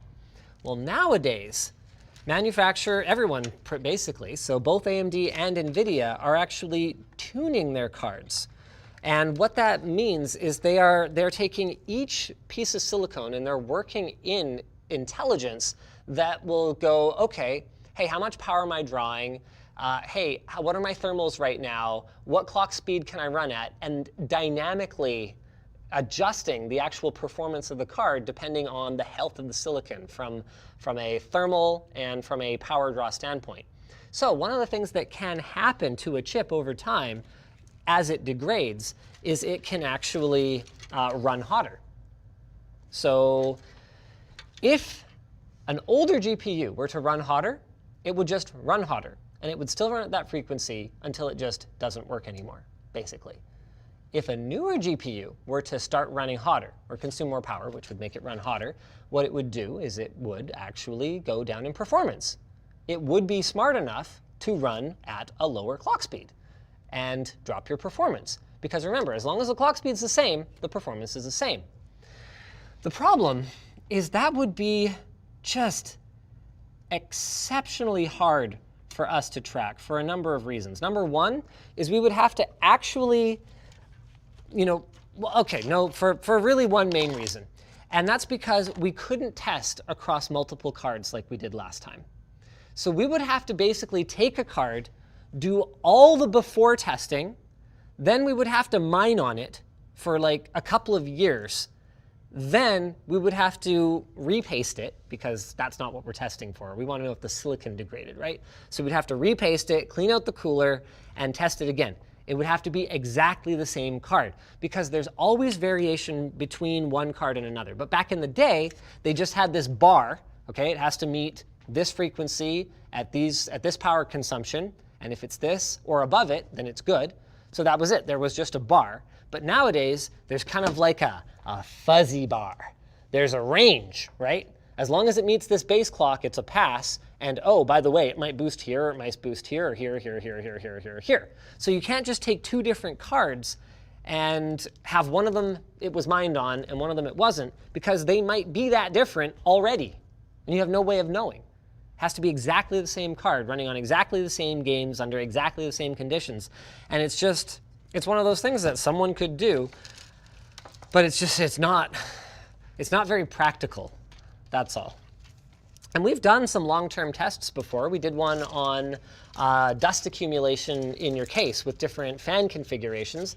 It wasn't the most scientific thing ever done in the history of the universe, but I thought it was pretty cool. We definitely learned some stuff. So it's not like we're allergic to doing that kind of thing, but it's definitely something where we have to pick our battles pretty carefully, because having something sitting and running in the office for a couple of years is not a small commitment. I mean, one of the other things that we've wanted to do for a long time, and this one we will almost definitely do at some point, is a long-term coolant test. I've wanted to do this for quite some time, because I have this theory that anything other than water for water cooling is a terrible idea. And manufacturers are always coming out saying, no, no, no, not this time. This time our premix coolant or our dye or our additive or whatever, it'll outperform water, both from a performance standpoint and from a longevity standpoint. It won't degrade, it won't decay. And every time they say that, I call BS, but I don't actually have any proof. So what I kind of want to do, and I tried to talk my wife into kind of integrating it into the decor of the office so that we wouldn't have to just stick it on the floor somewhere. But what I want to do is basically build like 10 water cooling loops and with like just a heating element in them or something instead of actual computers, because that would be kind of a waste of actual computers for a couple of years. And then I want to build all these loops, like maybe into some kind of big wall decoration with kind of hardline tubing or something, all these different colors, all these different coolants, and then just let them run for 2 years, and then just kind of come back and revisit them periodically. One of the challenges there is that in order to do that really, really properly, you would have to fill them under like sterile conditions. You know what I mean? Because if one of them had some kind of, algae or something, or some kind of bacterial growth or whatever, I don't know, like something that was introduced to the loop during filling and the other ones didn't, that's totally unfair. And when you're doing that kind of testing, basically calling BS on manufacturers, you got to be really careful that you don't make a mistake. Because that opens you up to all kinds of legal liability, right? So it's something I really want to do, but it's something that we just haven't really had the opportunity to tackle yet. Sorry, I keep getting distracted. I keep talking about not building a computer, but I swear to you guys, I'm really focused on building this computer. So I've got my fan control lead from my pump here, going to my CPU opt header. And then I've got the RPM sense, from my hub on the back. So the fan control lead from the hub on the back goes to CPU optional, and then I've got my RPM sense lead from the CPU cooler going to the CPU fan header, so that way the system won't be like, hey, press F1, your CPU fan failed. And it can also tell me through, what's their stupid software called that I hate? Do you remember? No, ASUS's. Oh wait, no, right, Corsair, it's IQ, right. No, I'm talking about ASUS's because I want the motherboard to give me that warning. So actually IQ could probably tell me if the pump failed as well. Damn it, what's their horrible Windows software called? It's not as bad as it used to be. AI Suite. Oh. Yeah, AI Suite. So AI Suite can yell at me if my pump fails. So that's all hooked up, I think, mostly correctly. And now we can do some more of this wiring at the back. Maybe I'll check a couple more super chats. Pars Quizzle, the Shedman, says, having a great game or series turn bad over time isn't as sad as a Masta spec getting cut partway through. Rip Kentaro Miura. You created the greatest piece of fiction, we can't see it finish. I actually wish I had any idea what you were talking about. I'm sure that I am showing some kind of horrible ignorance right now, and there's an entire community of people who are super into whatever you're talking about that are going to be outraged I've never heard of it. But I mean, hey, you know what? Loss of human life, never good, so rip indeed. Oh man. If you want to do that loop testing, maybe work with your local university on a testing protocol. Honestly, it's not the figuring out the testing protocol that's difficult. It's the conditions and taking the time and whether enough people would actually care. Because it's kind of answering a question that, from my point of view, is not terribly important to answer because we already have a good answer. Maybe the great answer is, hey, here's a coolant that you could use that's really colorful and looks awesome and also doesn't degrade over time. That might be a better answer, but we already have a good answer, which is just don't worry about it and use water, because water will definitely be fine. So that's where my priorities kind of not, it's hard to make it a priority. Man, right where I need to pass this USB 3 Type-C connector, there's a metal piece. So it's gonna have to kind of come in a little bit above. There we go. Okay. Arg. I really like the cable management plate, or like the cable hiding plate that Corsair has in this case, but it does make it a little bit difficult to, you guys can kind of see it in here, it makes it kind of difficult to pass cables through the grommets. Oh. They just sure look better on the other side though, hey? Just not being able to see the grommets like that, it's great, I love it. Really, really like this series of cases. Which variant is this one, Chase? 5,000, sorry? I think it was 5000D. This is the D? Yeah. I do love the D. Yep. Box is right over there. Yep. David points out. Love the D. That's my name. Okay. I really find it baffling that for the USB Type-C front panel that the USB Type-C front panel connector is not reversible like the USB Type-C cable. Like it's one of those things that I'm sure there's a really good engineering reason for it, but it defies my logic. Because let's break it down, right? USB Type-C is reversible, and it has however many pins, what is it, 12 or 14 or something like that? Whatever, doesn't matter. The point is, it has however many pins on both sides, and they are obviously redundant. They are sort of flipped around, mirror, whatever you would call that, images of each other, because it has to work both ways, right? Everyone follow so far? Okay. The internal connector for front panel USB Type-C also has however many pins on both sides. Now that is actually fewer pins.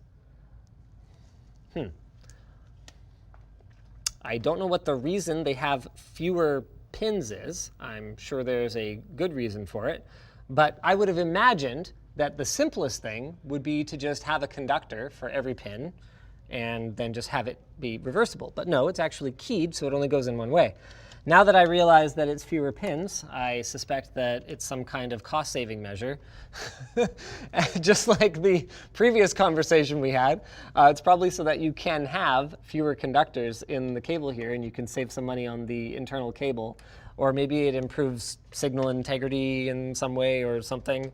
You would just think that if it improved signal integrity in any way, that they would have just implemented it in the original connector, but then maybe it adds cost to that connector, which you have to have more of because you need them on every device and on both ends of every cable.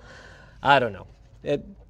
The answer is almost always that it was a cost-saving measure, and you were able to save like, 0.4 of a cent per motherboard by doing it this way, times 10 million motherboards, and it kind of adds up. We'll plug in our front panel audio. I'm not even going to bother trying to cable manage the back, David. Okay? I'm sure your shoulder will thank me. If you need to trade off, like for realsies, you should do it. No, you think we're almost there? Because I don't really think we're almost there, David. Here, by the way. So. Oh, my lunch is here. I think it's been here a while. Oh, that's pretty cool. What did I get for lunch today? I believe it was pho. Oh, okay. All right, cool. Heat it up. Yeah, cold pho is not going to be a lot of fun. Those are going to be some thick noodles. It's a good thing I like the thick noodle, if you know what I'm saying, you know? No, explain it. No, explain it. Well, you see, when you've got a thin noodle, right? Okay? You got a big mouth and a thin noodle, right? So when you go to, slurp on it, you don't get that good friction between the entire outside of the noodle and your entire lips because it's hard for your lips to close enough. But when you got like a big thick noodle, you can really get your mouth around it. That's why a thick noodle is better. Superior, David. Did that help clear it up for you? Yeah. I like spaghettini better than spaghetti, though. You're a spaghettini guy. Yeah, dog. Interesting. I'm ravioli over everything. Spaghettini over spaghetti. See, man, if linguine noodles tasted better, I would prefer linguine just for that big thickness. It's the same pasta. No. Why would they just use the same pasta? It's just cut different. I don't buy it. No, there are some pastas that definitely taste better. Like I find spaghetti noodles, like I think they have more oil in them or something. Okay. Like they tend to be oilier. That also could just be the brands that I buy. I don't know. That's fair. So, sure. Who knows? Maybe I'm just completely talking out of my butt. The ravioli is the best. Ravioli, that's the meat-filled one, right? When it's good, it's good. Okay, but if you're a spaghettini guy instead of a spaghetti guy, why aren't you a tortellini guy instead of a ravioli guy? Too much pasta for the meat. Really? Yeah, the texture of ravioli is better. Okay, all right, I can get behind that. I wasn't even ready to fight you on it. I just wanted to know your reason. Both. I like all pasta. There's no bad pasta. Oh, all pasta is bad pasta, David. Bad for you. Yes. Sure. God, I love pasta so much. It's so good. I just don't know how I would live without pasta. White rice is another one. My in-laws have given up white rice So whenever they bring over food for us, bless their hearts, they're so kind. They bring it with like super like grainy brown rice. And I'm just like, I'm gonna eat dinner in a little bit. I need to go throw some rice in the rice cooker. Oh no. just make my own rice. I can't eat it. Grains out of here. And like, okay. My sincere apologies to everyone who, for dietary reasons and health reasons, can't eat white rice anymore, because I know I'm probably not helping right now, but man, I'm sure Demi Lovato wouldn't be impressed, but oh man, I love me that white rice. No, wait, no. Her whole thing is that I shouldn't have the brown, like the grain rice, at the front of the store and the white rice at the back, I think. So that I don't have to see the healthy option and be shamed by it to go take my healthy option. Sure. That was the whole thing with the yogurt store, right? Yeah, sure, whatever. Every once in a while, like I don't follow celebrity gossip, but every once in a while something goes so mainstream viral that even I see it and I just kind of go, this is a conversation even? Okay, sure, why not? Everyone's gotta have something to campaign for, you know what I mean? It's frozen yogurt, man. I do love frozen yogurt though. White rice and brown rice is actually not as big of a deal as people think. Really? White rice and brown rice are pretty similar on the glycemic index. Oh, okay. You process it about as fast. There's more like other things, but it's not as big of a deal as people think. Okay, then I Like will. bread to whole wheat or whole grain. I will shamelessly continue to eat my white rice then, because I love it. You know what's really funny is, man, you don't realize what your cultural differences from other people are until you see them face to face, right? I thought that it was a perfectly normal thing to put butter and soy sauce on rice. Okay. Asian people, they see that and they go, what are you doing? What on earth are you doing? Soy sauce is for cooking, bro. I'm like, oh, gee, I don't know, man. It tastes good. And you know what? For years actually, I was so shamed by my incorrect use of soy sauce that I did not put soy sauce on my rice. Until recently, I was like, you know what? I used to really like that. I'm gonna try it again. And it was delicious, and now I do it every time. Just like, no, that's my guilty pleasure, and I'm not gonna let it be taken from me. The key is cooking food that's saucy enough that it sauces your rice, though. Yes, but okay, you don't always have that. So one of the times that I'll put soy sauce and butter on my rice, sorry everyone, one of the times that I'll do it is if we're having like a panko, like breaded chicken kind of dish or something, something not saucy. Okay. So in that case, it's actually kind of nice to have some saltiness and a little bit of the butter. It's not just flavor, but it also adds a bit of like oil and smoothness to helps the rice go down, you know? It's Butter is the key to all great. good cooking. I know, right? Oh, you wouldn't know it, but I actually have to work pretty hard to be able to enjoy butter as much as I do. Like, exercise is a key part of my life because I love to eat food that is horrible for me. People wonder why their home cooking sucks. It's because they don't use enough butter. Pretty much.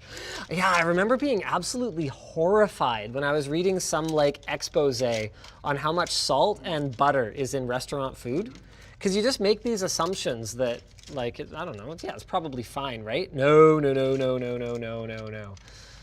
No, it's... Eating out, even at a healthy place, a lot of the time is not healthy at all, because if it was actually healthy food, no one would eat there, and they would go out of business, because it wouldn't taste good. To be clear, there are exceptions. I mean, I'm sure everyone in San Francisco and LA is like, actually, there's healthy restaurants on every corner where everything tastes like dog food, and I eat there all the time. It's $40 a plate, and I love it, and I'm like, cool, yeah, that's great. But that doesn't work most places. at least in North America anyway. I find it's actually different in other parts of the world, Asia, Europe. You can legitimately get very healthy, very delicious food just kind of anywhere. But not here, man. That's why poke bowls are so popular. Oh, poke bowls, so good. So healthy. So good. Wow, you were right, David. This actually did not take nearly as long to cable manage as I expected. I mean, this is not certainly the best job I've ever done of cable management, but it's not the worst. It's not terrible. Okay, that fan in the back is not RGB. Should we just pull it? I don't think we need. Performance? No. Then yeah, pull it. Yeah, let's just pull it. I don't think it contributes literally anything. So let's get this off here. We can do some more chats. All right. Sorry guys, I'm just getting my thing up here. Wow, okay. Apparently I don't even have to talk about computers because our viewership for this stream is as good or better than when I actually focus on the computer. People like you, not just That's such a nice thing to say. You don't usually say nice things to me, David. What's going on? camera. What's going on? Oh, it's because you're on camera. He's trying to promote his Twitch stream. It's like, hey, I'm nice guy David. Come check me out. Surprise. Yeah. Check out. Actually, yeah. Are you surprised or the chosen David? Surprise, but it spelled weird. Yeah. On Twitter. I think you should change your. Yeah. You can't. You can't change your Twitch handle. I tried. Are you partnered? No. Okay. Yeah. You should change your Twitch I username. tried, and then it wouldn't let me, and I was like, So.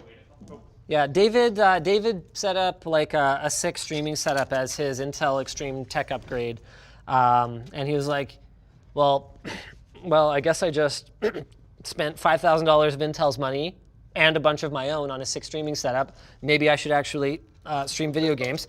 It was a good thought, David. I like it. It's good logic. It shows we only hire the smartest, most logical people to work here. Okay. Anyway, so he starts streaming all of a sudden, and anyway, his gamer handle is surprise. But I think, hold on, I'm gonna try and do it from memory. Okay. Underscore, capital S. No. Oh shoot. Almost. Okay. Underscore lowercase. Is it in lowercase s? Starts with a S, Starts with an S. but it's capital. It's capital. Oh, there's no underscore at the beginning? No. Oh, I thought there was is there an underscore at the end? Okay, hold on. So whatever. The point is there's a 1 instead of an I. I know that for sure. And it's Z instead of SE. It's ZE at the end. And then is it underscore 1 or something? Or one? No, Is there a it's 1? Underscore instead of a U. It's an underscore instead of a U. So S underscore RPR1 ZE. That is, you got to find something that's easier to type, dude. Surprise with a Z is what it should be. Yeah, just go with that. That's memorable enough. So I'm doing the reset switch, power switch. The orientation doesn't matter, so you can just kind of chuck them on there, and then your power LED is almost always the pins next to the power switch, and it's almost always positive towards the back of the motherboard, so you don't really have to consult the manual usually, except when you do. And wow, that's all wired up. Look at that. Look at that thing. It's almost as if this case hadn't been already used and scuffed up by some other Yahoo, that it would look really great right now. It's probably me, but whatever. Just lttstore.com. The shirts can also be a rag. Shirts with microfiber on the inside. Extra feature. On the bottom. It's something we've looked into, but until we do our own shirts, it's not something that we can do. But we are absolutely working on doing our own shirts, and we're really close. We wouldn't have even explored other options if American Apparel's Canadian supply chain wasn't atrocious. These are the kinds of things you learn when you tune into a stream instead of just watching the regular videos. Start talking about t-shirt supply chain. Man, there's like, I'm not even kidding. There's like basically like t-shirt mafia, okay, in Canada. You laugh, I am actually not kidding. And it's the kind of thing where I think as a general consumer, or even as someone who has a lot of experience in a particular vertical, you kind of assume that business sort of functions in a, sort of above board kind of ethical way, like something like shirts. You would just think, well, people make shirts and people want to buy shirts and supply and demand, the cost of shirts. No. There's like agreements and exclusivity and regional territorial crap. And a perfect example of this is actually, oh shoot, it was right on the tip of my tongue, and then I went and forgot it. What was a really stupid thing that I encountered recently? Crap. Yeah, I guess it doesn't really matter. The point is just that it will no longer ever surprise me the kinds of restrictions that can be in place in a given industry that are just completely anti-competitive, where it basically just comes down to protecting the incumbent players and not allowing new people to enter the market. It's extremely frustrating. I'm sure you guys are all sharing your stories about this in the chat, but I still haven't made my way through the super chats. So, FYT, my last SC got wiped. My last PC build was when I was 20 years ago, but I'm an industrial auto tech. Where should I start? My last SC got wiped. Where should I start? You know what? The crazy thing is, because of how hard it is to get your hands on a good graphics card at a decent price these days, I don't know. I was thinking of making a video about this over the next little bit. I would actually kind of recommend a pre-built right now. I know. It's a crazy thing for someone like me to say, but I just, given that you can spend the entire budget of a computer on a mid-range graphics card right now, it's really hard to recommend. It's just really hard to recommend building your own PC unless you can get a reasonable deal on a GPU. Okay, I'm a little confused by CableMod's thing, but I think the reason is that this kit is designed for cases that don't already have native support for a vertical GPU. So, congratulations on the purchase. For full up-to-date installation instructions, please visit this URL. You know what? I'm just going to try and figure it out. So, come on over here, David. We're gonna see how far we get on this wing dang doodle. Now, step number 1 is we definitely need to remove these PCI covers. Step number 2, we might as well take them and, okay, we're gonna remove one more screw here. Yep, pop up this little holder here. There we go. Sorry, RIP headphone users, my bad. We're gonna take these and we're gonna put them here because we clearly don't need those holes open because we're gonna put the graphics card vertically. I can't believe it's been this long and I just haven't installed a vertical GPU. Or maybe I did. Maybe I did on an ROG case once. But I think that one came with the accessories that you needed, so it was kind of pre-done for you. You don't really have to think about it at all.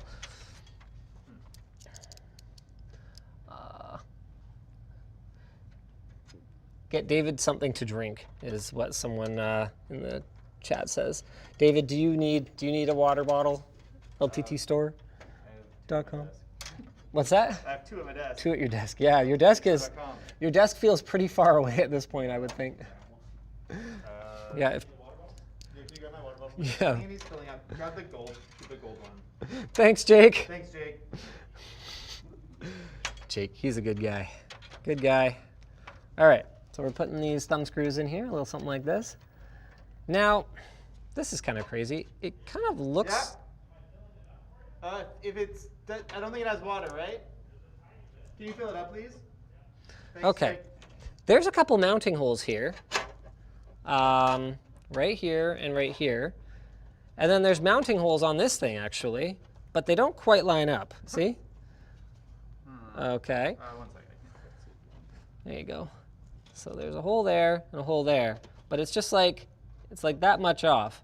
So, what we could do is, yes, quite. So if that was, okay. I get it.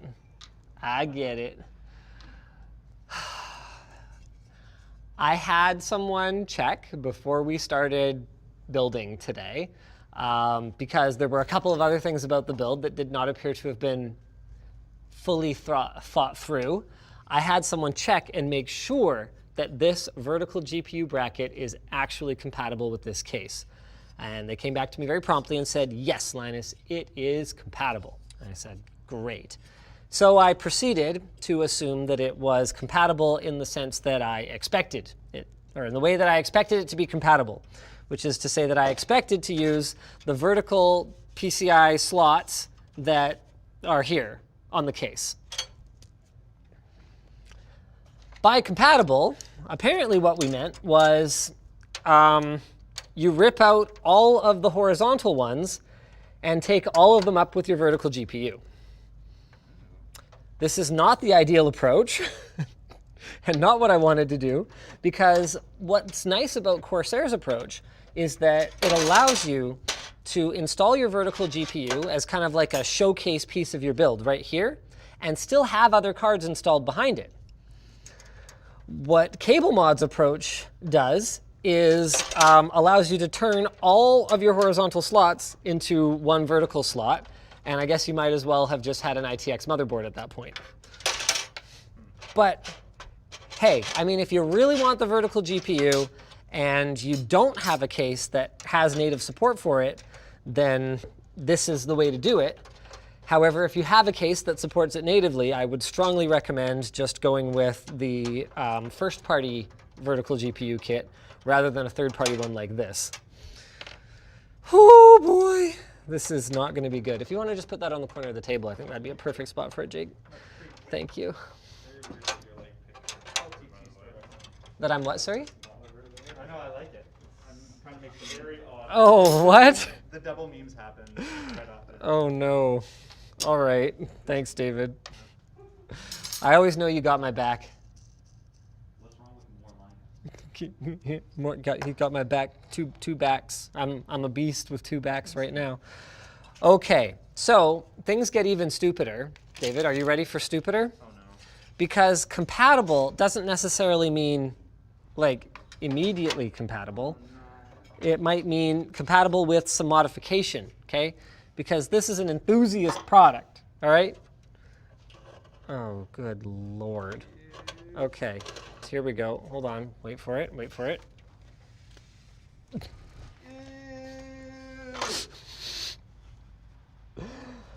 Are you ready to cut? No. Do you want to cut? No, don't do it. I think we're gonna have to do it. I promised the people a vertical graphics card, and David, when I promise something, do I deliver? You do. I do. Oh no. Where's my snips? Where the hell are the snips? Someone moved the damn snips. Well, that's slightly problematic. There used to be like metal cutter snips here. Chase, can you or someone who knows where they are please obtain? Gosh darn it. Well, that's fine. In the meantime, we can figure out how this other bracket and the mounting hardware works for it. So there's that bracket that we're going to have to snip a bunch of stuff out for. And then there's this bracket, which presumably, yes. Okay, I get it. Sort of. No, I don't get it. Yes, I get it. Okay, so this guy goes here, like this. Sorry, excuse me. And then we're gonna screw it together like so. Oh yeah, that's the stuff right there. Got these screws and everything. All right, CableMod, I'll play your little game. Put this here. Oh man, I feel really bad. I always keep talking about how much I love this case, and then I'm gonna cut one up. What else we got going in the super chats here? Won't that ruin it for the future? Yes, that will ruin it for the future. Unless I leave this vertical mount in it, Something bigger? and then it will not be ruined. It will be, I think so. Well, mine is what do you got? Kind of small. No, those are side cutters. I need like metal snips. The ones that used to be here in the workshop, ideally. I don't know why they were moved. Okay, there we go. So we screwed that together, and we're gonna put one more screw in. So that holds these two brackets together. So yeah, I'll just leave the cable mod thing in here, and then in this case, we'll just have a vertical GPU mount.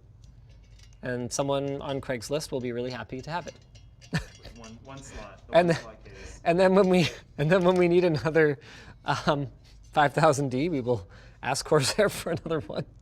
Sorry, Corsair. No cache shortages, right? Sorry, Corsair. I actually don't know. The shipping situation globally is so screwed up right now. You could have a shortage of just about anything, I think. Okay, cool. And that is going to go like that. Oh yeah, that's some quality right there. Quality. Hey, Jake Brower says, just got my LTT desk pad and cable ties from lttstore.com. They're quality, not gonna lie. Love it. Thanks, Jake Brower. You can be my brower anytime. Man, we really got to get user reviews working on the store, because it kind of seems like we got something to hide. Like, what kind of online store doesn't have user reviews these days? But we don't. We really don't have anything to hide. We want you guys to. We think the product is great, and we think you guys think the product is great. We're pretty sure, but we just don't have reviews on the site. So. Do you trust user reviews on people's own websites, though? You know what? I don't, unless I can find some like blistering negative ones. So if it's full of positive reviews, I actually talked about this in my video on the, what was that throne chair called? Crud. I don't remember. The one with all the different adjustments. You shot that with me, right? Do you remember what the chair was called? Second part. The Something workstation? Altwork. yeah. The Alt workstation was a perfect example of a website, like a manufacturer website that had tons of just like glowing reviews about this product that seemed kind of niche and unusual to me. And then there was a complete vacuum, complete void, utter absence of any other reviews anywhere else on the entire internet. And I'm looking at it going, really? If we can find the tin snips, we'll bring them over. That's what you get. This is what I'm stuck with? Yeah. Ugh. Anyway, okay, I'll make do. The point is, it makes me very suspicious when there's not enough negativity to, because the thing is, no matter how good something is, like I could go back and look at what I think is the best video we ever made, and there's still going to be 1% of people that don't like it. No matter how good something is, and no matter how many people agree it's good, there's always going to be someone who doesn't like it. And so if there's no negativity, I just don't buy it. I don't trust it. So that's my policy, David. That's fair. I look for something negative, and if it's not there, then I will still read them, but I will read them from the perspective of this is basically more marketing material and is what the manufacturer would have just put in the spec sheet if they felt like they could get away with having a longer spec sheet. This is what they want me to know about it. Oh, I feel bad right now. Feels sick to my stomach. I'm sorry. If it helps at all, David, this doesn't actually prevent cards from being installed the conventional way. They just won't have these, they won't have these braces, that's all.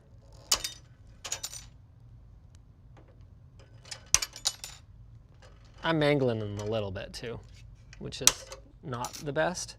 Ooh, that one's more mangled. I think trying to go for the straight cut actually is better. Yeah, oh, that's way better. Ah, shoot. There's a couple I did there that are pretty mangled. Ah, he's a mangler.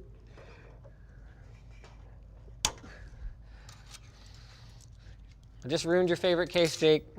My favorite case. Yep. I don't know if it's my favorite. Well, It's pretty good. you can't stop talking about how much you like it, and you did just buy one. I did just go. All right, I give up. I concede. Pretty good. And and he's gone. See, he never likes to agree with me, so he's always got to try not to. But I knew I had him on that one. Because we actually have him on camera too, just talking about how much he freaking loves this case. In the VR lounge build, we used the RGB variant of it.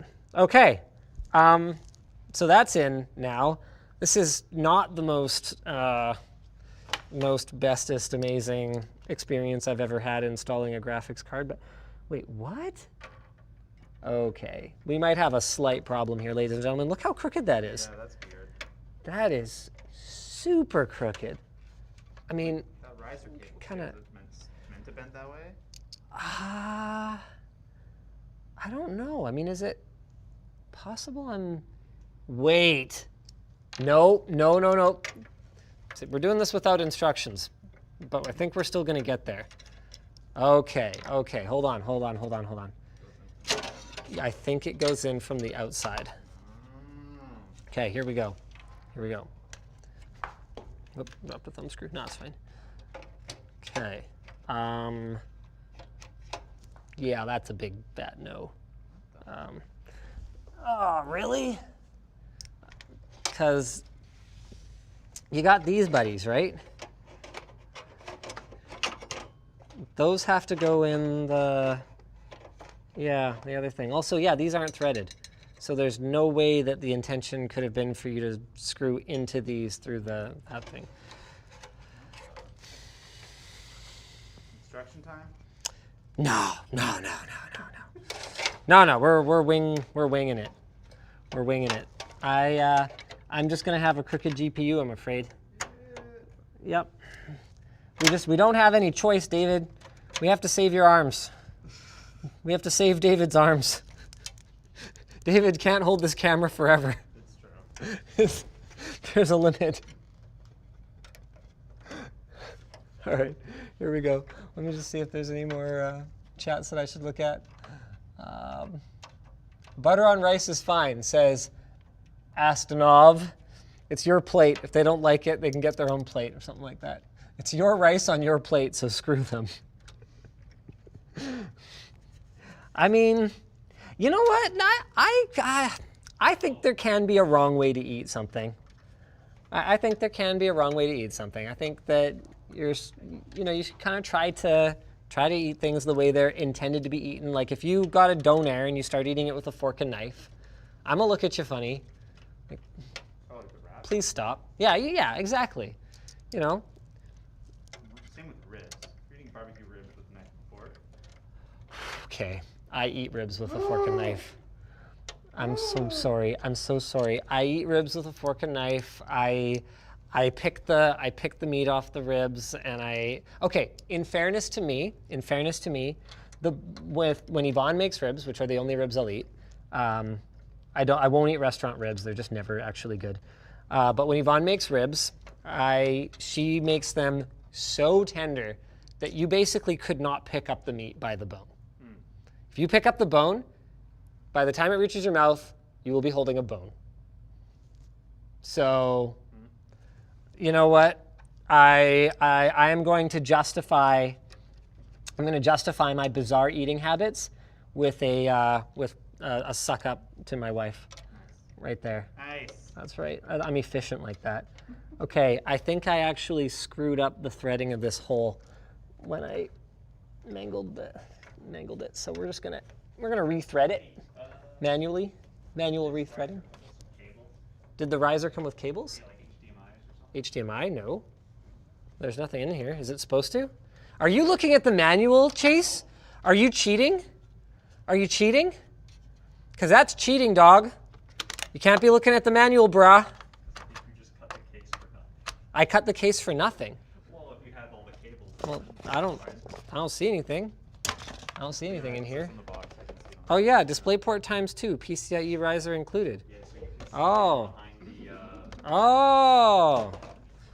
if they're missing, then Well, I mean, yeah, they're not here, so, man, this is crazy. You got to go through the gauntlet just to plug in your display cable. Look at these scary Look at these scary, jagged spikes here. It's Just a work gonna, hazard. yeah. We need to Craigslist this puppy when we're done with it. And no returns, as is. Yeah, no, sorry, my sincere apologies. Here, okay, hey, I fixed the sag. Look at that. All I had to do was give it a little, you know? Ha! See, David? No, but that riser cable, it's... Oh, yeah, but you won't see it, see? There, look. No problem. No problem. Piece of cake. Piece of crumb cake. There we go. Oh. Linus is judging you. Who's judging me? Cardboard Linus. Cardboard Linus? Oh, that one. Yeah, that guy's a jerk. Oh! Oh no! That can't Oh. be right. I mean, I don't know. If it's not right, then the stream can yell at me. Watch. We're gonna get to the point where my refusal to read manuals is gonna get so extreme that XQC is gonna have to do a cringe React stream of watching me build a computer instead of the other way around. Okay, so these thumb screws are not the right threading for that. Fortunately, I'm Linus Tech Tips, I got screws. M3 thumb screws. Got all my thumb screws. All right, you guys are gonna pick the color for me again. Ooh. What color screws are we gonna go for? Where You are the want- fun ones? You want black? Oh, you want fun ones Yeah, don't we now. have pink ones? All right, I'll get fun ones. All right, David. Sing the song again. I'm Linus Tech Tips, I'm getting fun screws. I don't call them thumb screws, I call them fun screws. Oh no, those are 632 threaded, David. I'm so sorry. Yep, no, we're stuck with the M3 ones. My bad. My bad. Okay, you got 3 options, ladies and gentlemen. Black. Okay, here, hold on, I'll line them up for you. You got black, you got silver, you've got rusty silver, you've got different silver, you've got, yep, that's it. That's all we've got. A large number of green screws. Okay, float plane, what do you guys want? Chrome, let's go, 1 of each. How can I do 1 of each? There's only 2 screw holes. Come on, float plane. Pick them at random. Rip David's arms. At this point, just use rusty. Uh-oh. Yeah. It's all rusty. Rusty. Oh no, guys. Oh, wow. For a change, YouTube chat is actually way more sane than the other ones. YouTube chat's just like, black, just use black ones. What's wrong with you? Meanwhile, float plane's like, use rusty. Okay, all right, rusty screws. Conveniently, there are exactly 2 rusty screws. There they are. We're going full 1v1 me rust. YouTube chat. Oh no. Oh no, it's awful. It's truly awful. I accept it. I'm an accepting kind of guy. Oh gosh. Okay. You know what? If you don't look that close, David, it's pretty good. I mean, it's actually kind of a nice looking build if you look past the egregious errors. You know what I mean? My kind of build. Yeah, exactly. Yeah. How are you judging right now? I think there's no sag in that. You're the jank king, David. Jank and sag are different. King David. All right, let's put this on here. There we go. Oh crap. 1 moment, please. Just gotta move that. There we go. Oh yeah, that's the good stuff right there. Can you go in, please? Oh, okay. It's not that one. Perfect. Okay, put that there. Okay, and then the original thumb screws can go back in here. Oh gosh, can they? Yes, they can. Oh, good. This is a pretty good looking machine, David. It's not. Yeah. The sag is real though. Oh, the sag is so real. Okay, that's fine. I've got an idea. You're not gonna like it. I can fix the sag. All right. Are you ready to really hate this? Okay, now normally under normal circumstances, in a build like this, I would bring the cables up from where I originally ran them. So they would just kind of run like that, right? And they'd be kind of hidden by the tubing. You basically wouldn't even see the power cables. But I've got a new idea. Okay. So we're gonna take our graphics card cables. Where are they at? Where are you at, boys? There you are. Okay. We're gonna pull them back through. Oh,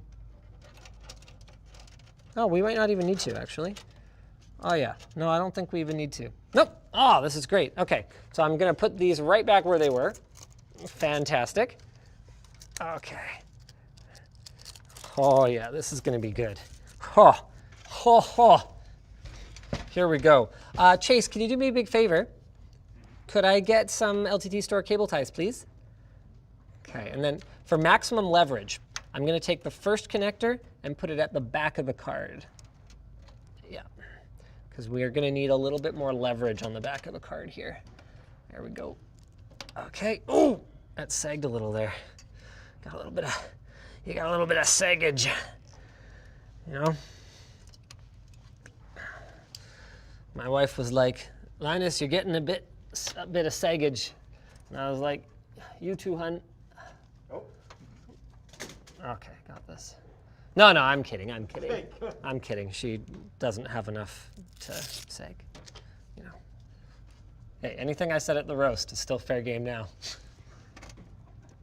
The number of people that were like, whoa, you don't joke about that. I'm like, what, you think? I don't know, man. But my wife and I can say anything to each other. You guys gotta chill out a little bit. It's like, what, you think she doesn't know that her breasts are small?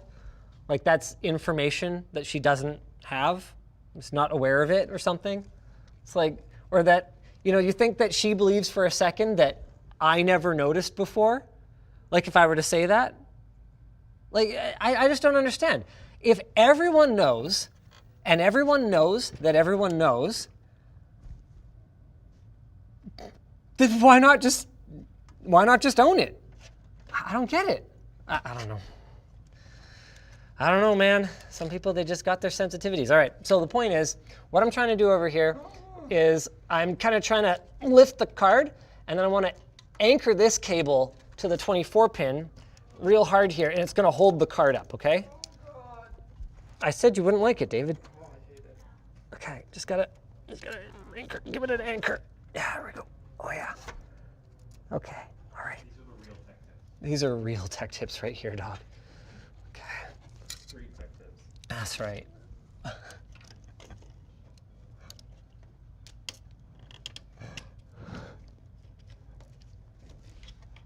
Okay, there we go.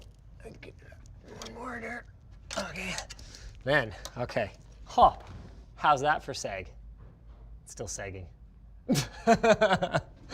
all that and we've achieved nothing. Okay, we're going next level then. We're gonna jam it. We're gonna jam it in there.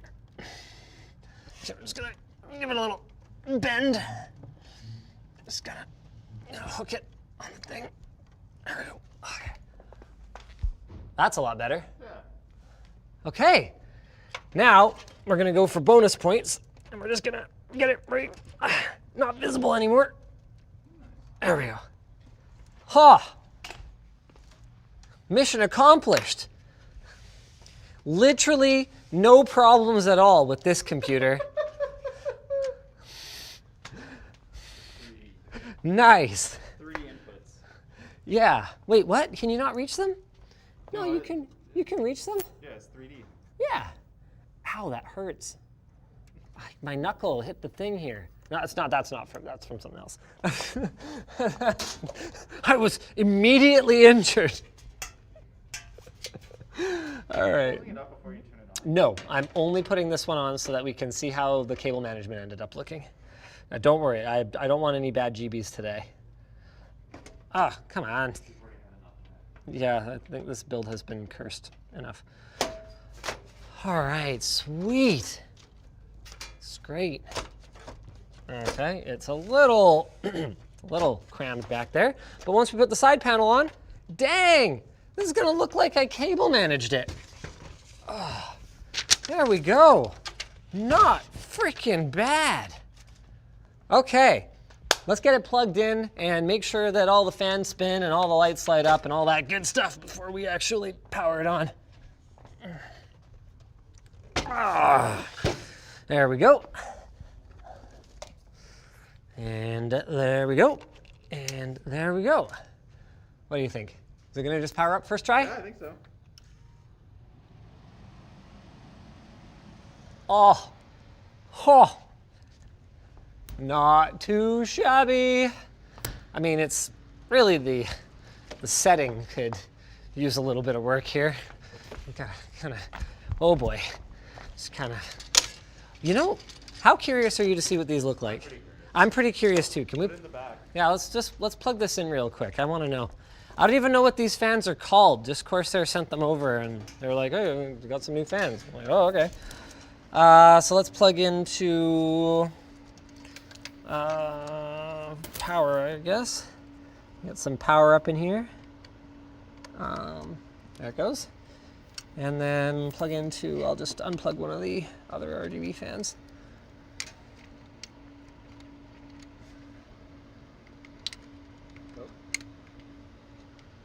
Huh. That doesn't seem right. Yeah, it seems like it's missing. It's pretty cool that it has RGB on both sides. I actually didn't realize that this ring was going to light up, so that's pretty neat. But I find it hard to believe that these outer rings don't also light up. So maybe it's just a matter of that this is an older hub and doesn't properly support this one, or maybe it's like a software configuration thing. Well, I'm just going to leave that there for now. Okay, give me a couple seconds here. Hey, David, can you entertain the people? Just dance around a little bit. No, don't dance to the camera. We'll make them nauseated. Just literally make your audience sick. Uh-oh. Bravo. I pressed the power button. Oh. Yeah, okay. No, all good. Chase, is there a bin for this project? Do you have any idea? Does anyone know what's going on? Okay, I'm gonna put my iFixit kit over there. Got some case screws. Sorry guys, just trying to not punish whoever has to clean this up after. Wait a minute. No, that's not. I thought maybe Corsair did include the hardware for the first-party PCI Express riser thing. They did not. So we're all good on knowing for sure that we ruined it because we had to, not just because we were monsters. All right, got some fans. Get those over there. More parts of the case. This case parts. Where was I putting case pieces? Here. Excellent. There's also some more case pieces. See you later. All right, warranty assurance, more case pieces. Okay, we're getting close. We're getting close. Got my alcohol spray. Just put this here. I'm running, I'm going. All right. Those screws, 632 screws. Okay, more case stuff. Boxes. Oh yeah, you know what? I should probably tell you Micro Center sponsored this video, and I'm gonna get my boomer paper here. Micro Center sponsored this video today. They're the best place for all things technology, computers, laptops, TVs, AV. They got basically everything that plugs into a wall. And between May 20th and June 7th, they've got a promotion running where all you got to do is put your dream machine together, literally anything you want, on their custom PC configurator. What am I over here looking for? I have no idea. Put your dream PC together with their custom configurator and then share it in the comments under this video, and you can win a $500 Micro Center gift card. pretty freaking sweet, if I do say so. Do we not have an LTT desk pad kicking around? Oh, for the full details, you can check out the link in the video description, guys. On B-roll shelf, There's a desk pad on B-roll shelf? Ah, it's okay. I mean, it's not like we have any of them in stock anyway. So, Tell me about it. don't want to promote it too hard. Yeah, did you get one yet, David? I saw Nick sent out an email asking people internally if they want one. Or maybe not an email, maybe it was on Teams? Oh, maybe. I'm not sure. Double check with him. The one on Teams was for the jokey one. Oh, the jokey ones. Oh, yeah, no. I know you want Northern Lights. Yeah, that's fine. I get it. I too prefer the Northern Lights one. I don't really. I don't want to stare at your face every time I. Yeah, that's fine. I get it. Totally understand. All right. Look at this easy, totally gauntlet-free access to the graphics card I/O here. It's freaking excellent. Look at that. It's only like buried an inch and a half into the case and 7 spikes of that. no problem. Got all the depth spikes. All right. Oh, okay. Let's do a quick reset here and see if this thing fires up. I sincerely hope that it does. No guarantees though. You guys saw me build this. It was a little haphazard. You better not. It rolled on me. It rolled, David. It wasn't my fault. Oh, nice. Look at that. Fired right up. We installed the SSD at some point, right? Yeah, sure can. How's that? Okay. I'm a little worried that SSD is not actually going to boot. That would be Trey's unfortunate.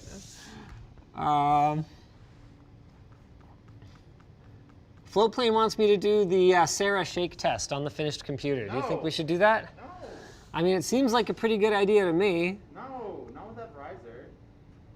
Yeah, Linus. No, what? Are you kidding me right now? Under normal circumstances, I'd be like, hey guys, The camera died 1 sec. the camera died. Go. Oh. Switch cameras. Oh, hey. So under normal circumstances, I would say, hey guys, don't worry about it, no big deal. I actually just set up a new test image for myself on my test bench SSD yesterday, and I'm totally ready for this. Let's just switch over to that drive. Unfortunately, because accessing the M.2 slots, is that camera alive again? My back's dying. David be like, your back's dying? Bitch, please. Anyway, They were like, you're like, okay, cool. Under normal circumstances, I'd say, hey, let's just use my test bench SSD, but we got a bit of a problem.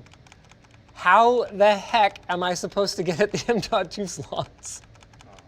is there a SATA one that's set up? It's, oh man, SATA? What year is it, man?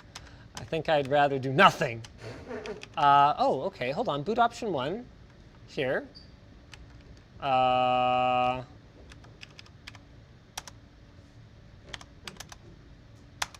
mean, it's like Maybe. here. No. Nope. Let's try. I got one more thing to try. We're not going to swap to another M.2. It would take forever. I realized what might have happened is there was another SSD in the test bench. It might have You installed the boot. Yeah, it might have Okay. been- I have a drive. Okay, so rookie error. A rookie error is installing Windows in a PC that has 2 drives in it. Do you want to know why? Because Microsoft, in their infinite stupidity, I was actually going to say infinite wisdom sarcastically, but I want to make this very clear. It is an astonishingly stupid behavior that the Windows installer, if you have 2 drives and you happen, I don't know what the logic is, but sometimes if you select one of the drives and install Windows to it, the bootloader will actually be put on the other drive.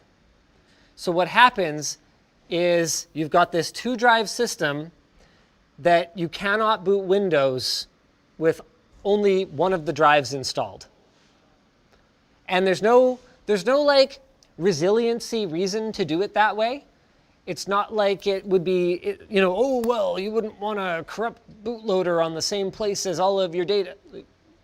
There's no data protection or ease of maintenance reason to do it, because rebuilding that bootloader, moving it back over to the other drive, non-trivial. It can be done, but it is a royal pain in the butt, and you can only do it once you've realized the problem and gone and put both drives in the system again. So we have a full Windows install on here, and can you pass me the other drive? No, that's not helpful. Never mind. It doesn't matter. The point is there's another drive in Jesse's test bench that has the bootloader for it installed. So this was a fitting way for this stream to end, given everything that went wrong. But overall, I think we ended up with a pretty sweet looking PC and an almost idea of what these fans are going to look like, if only we had the software installed so we could see it for sure. I should go through a couple more super chats just to be like, hey guys, thanks for that. Safe Moon, hashtag Safe Moon. I have no idea what that means. Jayco says, I'm finally supporting you after 100 videos, even without a sub. All right, that's fine. Jesse Van Mullum sent 50 euros. Thank you very much. Harris says, you should hire a data scientist. We've actually thought about it. Just building more tools to analyze YouTube, see what's working, see what's not working. The thing is, I actually spent a fair bit of time talking to someone who has built a lot of those kinds of analysis tools. And the reality of it is, I've been doing this for so long that every time I would kind of go, okay, here's my gut feeling about what's going on right now. He'd be like, yep, checks out. So it's something that we should do, but it's kind of like what I discussed around why we didn't bother doing that long-term coolant test yet. I already have a good answer, so instead of taking something we're already good at and making it great, I'd rather take things we're terrible at and make them good. So it's kind of like what do I want to allocate my time to? So it just hasn't really come up yet, but it is something that we should do, and I would love to do. And if we were in something like the comedy space, or more like in a trendier space, like makeup, for example, I would definitely, that probably would have been one of the first 10 hires, as opposed to having 50 people and not having a data scientist yet, because in that arena, you just have to be riding trends and you've got to be aware of it. But for us, I mean, we're in tech, right? The trend is technology and how it keeps developing and keeps getting better and keeps amazing us. So we don't really need someone to tell us that, right? We don't need another YouTuber to tell us like that technology is cool and keeps getting better and changing and is amazing. So it's just in our space, I just feel like it is a little less necessary. There's definitely things that we've used trendy tools to hop onto trends with. For example, we had one that showed us that actually a friend of Jake's put together for us really quick back when the API was a little bit easier to use. And it would just basically show us the top performing videos of the day. And we saw that hydro dipping stuff was huge all of a sudden. So we hydro dipped a graphics card and it ended up performing quite well for us. But other than that, we try to kind of blaze our own trail. Do you think the recent crypto crash will get RTX 30 series back into gamers' hands soon? It hasn't crashed enough, not even close yet. Jayco says, back to noodles. Just cram more skinnies in your maw. That's fair. That's a fair point. Grey Wolf wanted to say thank you for helping me be able to teach some of my friends about tech through your guides. I hope you and yours are doing well. Yeah, we're doing great. We're doing great. Got no COVID yet. Got that shot in the arm. I just need Canada to get more vaccines so I can get my second shot, and then we can go back to not having to treat each other like we're all plague bearers. I really, don't worry about it, guys.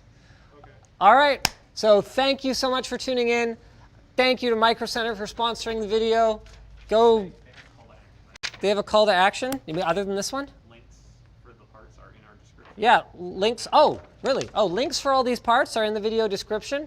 So you guys can check out Micro Center's store and where you can buy all this stuff down there. Also, don't forget, between May 20th and June 7th, you can head over to the Micro Center PC Builder tool, load it up with anything you want, chuck it, you gotta share it, and leave it as a comment in the video description here, and one random winner will be selected for a $500 gift card for Micro Center. Not Hooters. I mean, maybe Hooters. If you told them you really would prefer Hooters, maybe they'll help you out with that. All right. Not if you're a minor, though.